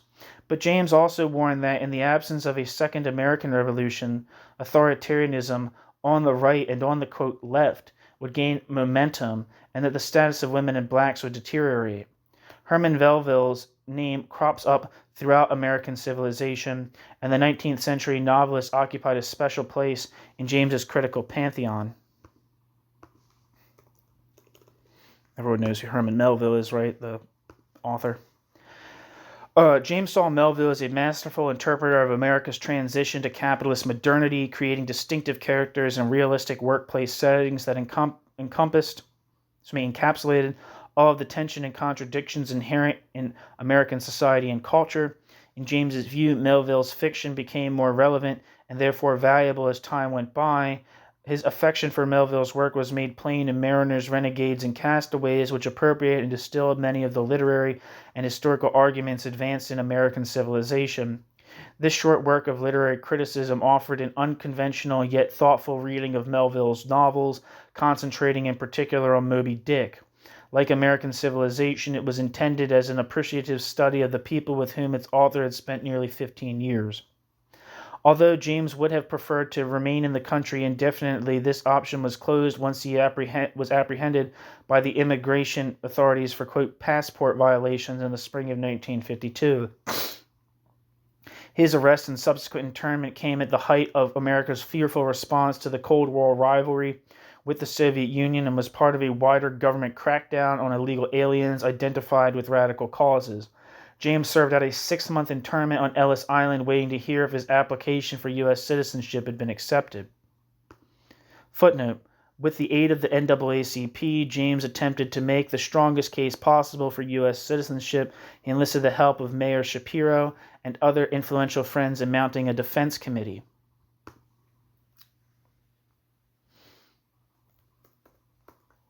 When the application was rejected, he was given a few weeks to leave the country. In the fall of 1953, he departed for England.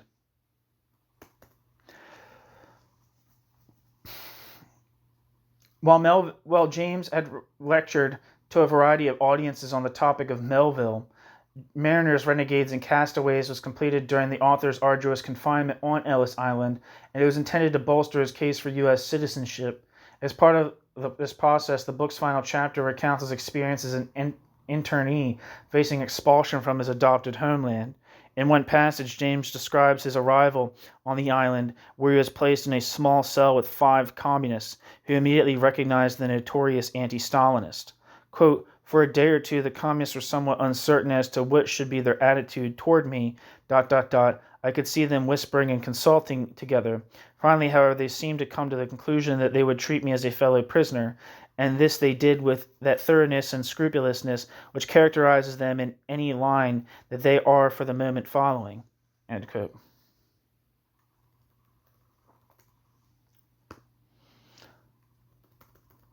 Oh shit, I missed the last footnote I read wasn't finished.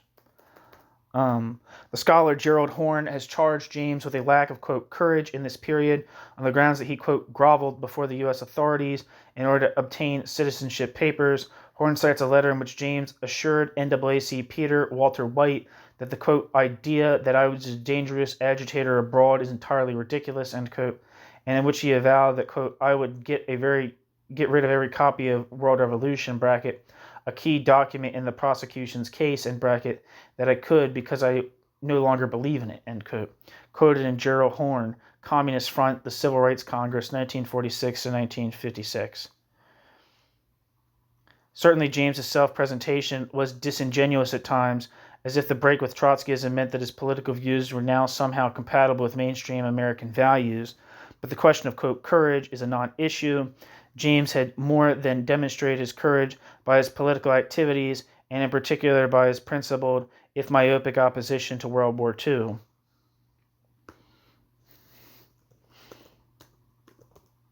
And I couldn't really say if Gerald Horne is a Stalinist or not.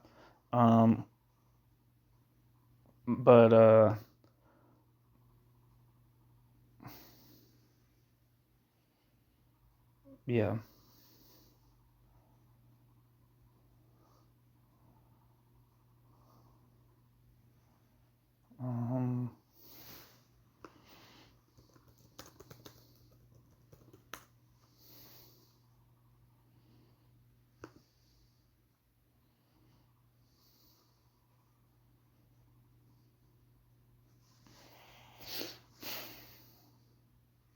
Yeah, I can't really see.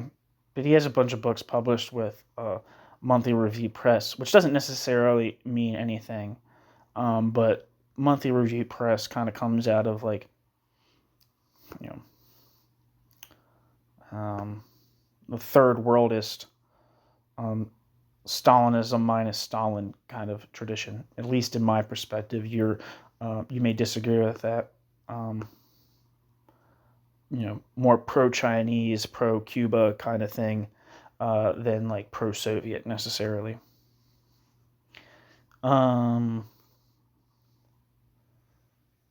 Back to the text. The assistance of his determined cellmates proved critical as James lobbied the prison authorities for adequate food and milk for the treatment of his stomach condition. Diagnosed as having a duodenal ulcer in 1937, James had recurrent health problems throughout his stay in the United States. In 1942, James collapsed on the street and was hospitalized as a result of his perforated stomach. Despite the help provided by his cellmates, prison life did not in any way modify James's negative assessment of communism. James did, however, become more sympathetic to the civil libertarian strain of American liberal thought after receiving firm support from civil libertarians for his appeal for citizenship. Quote, in years past, I have smiled indulgently at the grandiloquent statements and delusions of these old liberals, end quote. James admits, quote, but recently in the light of modern events, I have been reading some of them and the conditions against which they struggle to establish the principles by which only a few years ago we thought we lived, end quote. James, Mariners, Renegades, and Castaways, page 200. It is indicative of James' whole approach to his confinement that he found solace in that quintessentially American phenomenon, the principled liberal.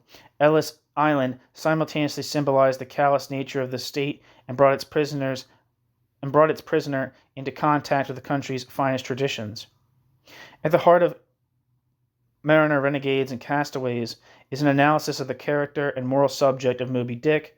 Ahab in particular is singled out as signifying the essentially totalitarian impulse concealed behind capitalism's relentless pursuit of conquest and expansion. In his mad hunt for the white whale, Ahab loses his humanity. A power-hungry renegade from civilization, Ahab lords over his subordinates just as he seeks to dominate technology and nature. The invention of Ahab is, for James, a momentous event in the development of American literature.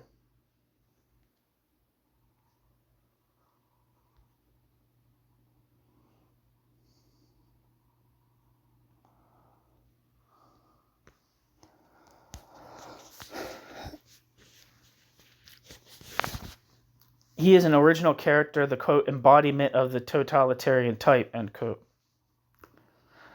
James, Mariners, Renegades, and Castaways. Ahab's officers Starbuck, Stubb, and Flask, on the other hand, are well-drawn but essentially familiar types. They find themselves prostrate before the totalitarian personality, fretting over the ship's mission but offering no alternative. Trained to obey orders, they are the Pequod's white-collar strata, unable to function outside of the bureaucratic routine.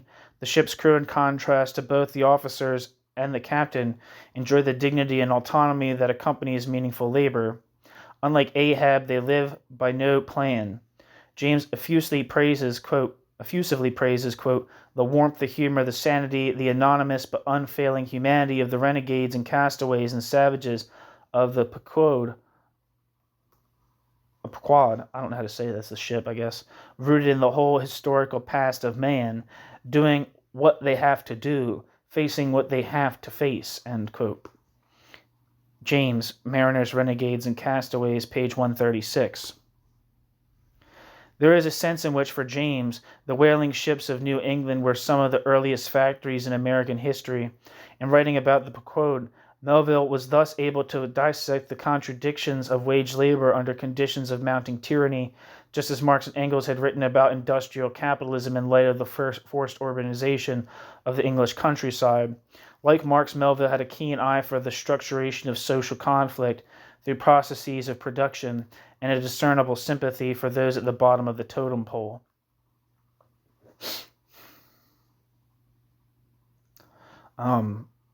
I'm curious why the relationship isn't drawn between, say, Dickens, who I think Engels and Marx had a lot of respect for as an author, and Melville. But I don't know. Maybe I'm misunderstanding.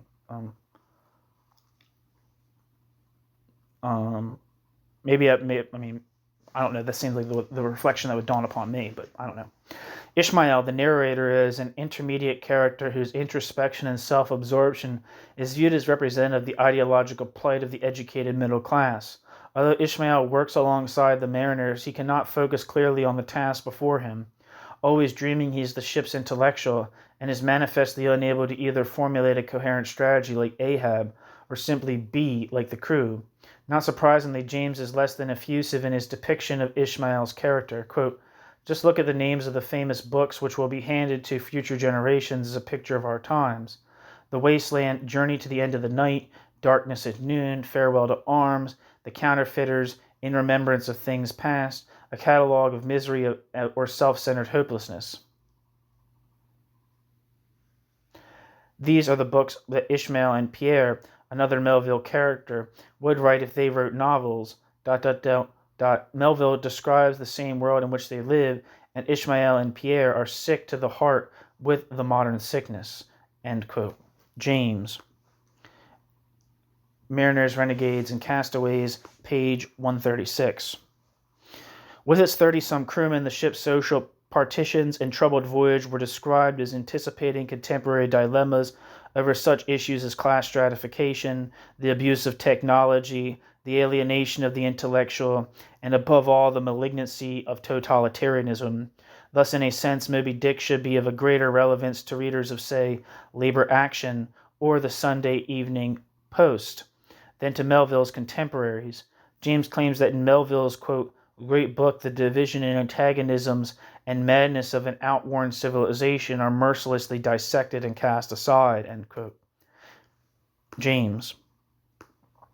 Mariners, Renegades, and Castaways. The interaction of the officers, crew, captain, and Ishmael with each other, with technology, and with the natural order drives the plot forward. Tragedy looms as Ahab's compulsive need for domination over man and nature threatens the ship itself. In the same way that Ahab draws closer and closer to Moby Dick, modern totalitarianism pushes society in the direction of barbarism. James emphasizes in particular the threat that Ahab poses to the natural world. One of the book's many stirring passages argues that man is ultimately dependent on nature and should respect nature's sovereignty. Quote, nature is not a background to men's activity or something to be conquered and used. Nature is a part of man at every turn, physically, intellectually, and emotionally, and man is a part of nature. And if man does not integrate his daily life with his natural surroundings and his technical achievements, they will turn on him and destroy him, end quote. James, Mariners, Renegades, and Castaways. Mariners, Renegades, and Castaways called on Americans to reformulate their country's relationship to the natural and social world. From the pen of an obscure Ellis Island subversive came a curiously sympathetic but terribly angry cry. As Darrell E. Levi has suggested, while the book, quote, seems to have had little, if any, impact on subsequent Melville scholarship, end quote, it nevertheless, quote, can still lead readers to a wider and more enlightened reading of Melville, end quote.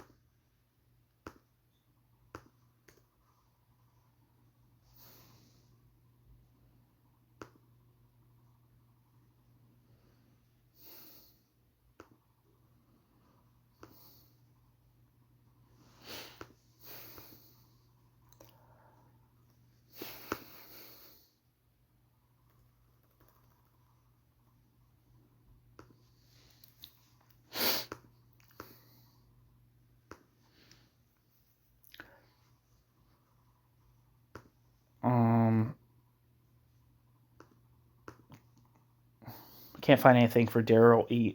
Levi. Back to the text. Sorry, did I say footnote? Footnote.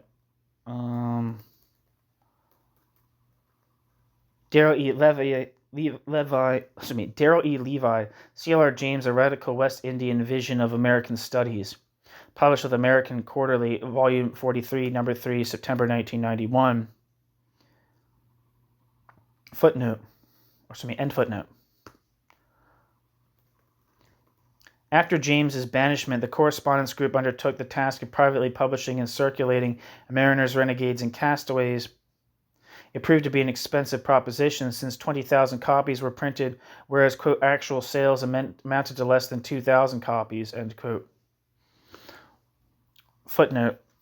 O'Brien, Peter Mallory, quote, Johnsonism, a political appraisal, end quote. Detroit News and Letters, April 1956.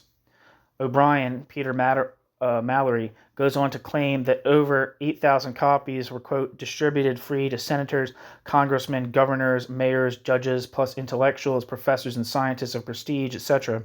Postage alone on this big giveaway cost the organization over $1,000. Whenever a person would send in money for one copy, he got 8 or 10 copies from the author, ... end quote. O'Brien, he was Peter Mallory. End footnote. Resentment over the inevitable financial burden helped to fuel the fight between the Dunayevskaya camp and the group loyal to James's legacy. Some years later, James reflected on the correspondence's assorted problems. Quote, the movement which we started, he wrote, quote, has been broken up almost to bits, end quote. James. Footnote. Letter from C.L.R. James to Martin Glaberman, Wayne State University Archives, dated December 3rd, 1962. In a different letter, James described the personal toll involved in observing the group's decline. Quote, even now when I think of it, of the work that I used to do, I feel distressed. It is perhaps the only thing in my life which I look back not so much with bitterness, but with regret, with recognition of the fact that I wasted my strength, my time, and my physical health on something that was absolutely useless, end quote.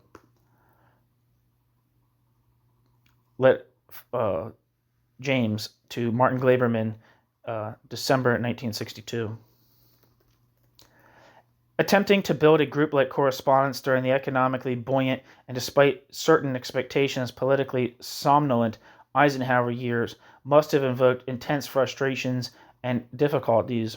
It would be surprising if a few of the group's key players did not feel at least a little bitter over the course of events.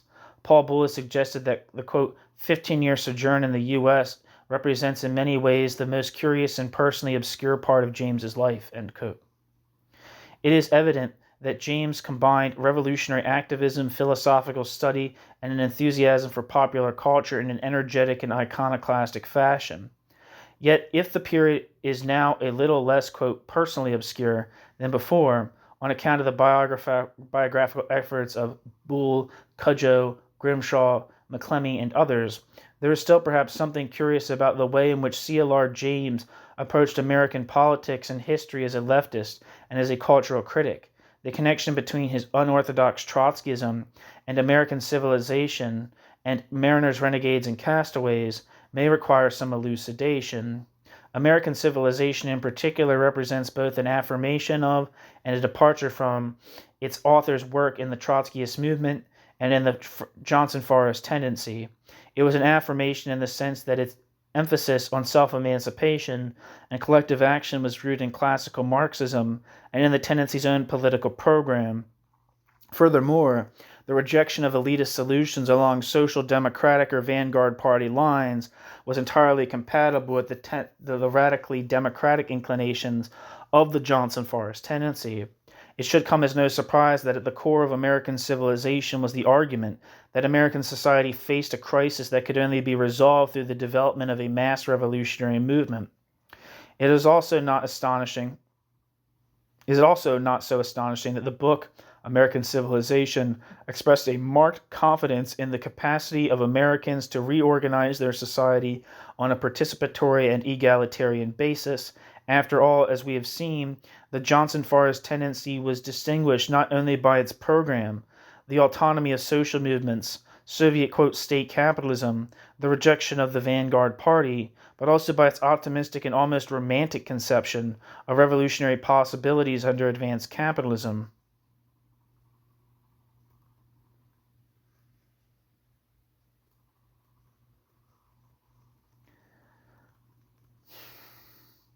At the same time, the book articulated certain themes that were characteristic of the Johnson Forest tendency. American civilization also went beyond the essentially political and economic problematic of such intellectuals as Dostoevsky and Grace Lee. By highlighting cultural and social questions, the crisis facing American society was seen as being reproduced across a multitude of cultural and social sites, popular fiction, Hollywood movies, and family relations, as well as in industry and on the shop floor. At the same time, the resolution of this crisis seemed to require the mobilization of cultural as well as political energies. The book's conceptualization of revolutionary politics seemed broader and more eclectic than that of the tendency's political pamphlets, which were of course written for a specific and possibly narrower audience. It may also be argued that both American Civilization and Mariners, Renegades, and Castaways displays a much greater sensitivity to American traditions and conditions than many of the Johnson Forest tendency's documents. As was the case in the writings on black politics, these books represented a serious attempt to truly, quote, Americanize Bolshevism, end quote, without doing an injustice to either Marxist fundamentals or American realities. The key was that the way in which James was able to encompass cultural as well as political and economic issues in his work on black struggles, the crisis of American civilization, and the literary contribution of Herman Melville. By emphasizing the totality of American life, James was able to bring into focus the social contradictions of the American century. The prophetic aspect of his work was expressed in his understanding that contradictions in the early post-war order would eventually produce dramatic changes in the sphere of race relations, family relations, culture, and left-wing politics. It seems likely that with the composition of Notes on Dialectics and State Capitalism and Revolution, James had taken the Johnson Forest tendency problematic just about as far as it could go. Of course, the founding of the correspondence group offered new possibilities for radical interventions, but the theoretical issues that had seemed desperately urgent in the early 1940s had been largely worked through by the end of the decade. With American Civilization and Mariners, Renegades, and Castaways, James seemed to be saying that he was ready to incorporate the theoretical and political lessons of his years as a Trotskyist and as a Johnsonite in a way that would allow him to move on to a whole new array of concerns. The collaborations that had characterized his life in the 1940s were interesting and provocative, but they also provided an intellectual foundation for what I would argue to be an ultimately more consequential set of explorations of the politics of art, society, and culture that opened with American civilization and reached their apex with Beyond a Boundary. However, instead of making a clean break with the Johnsonite past, James devoted considerable attention to the correspondence group while resident in Britain.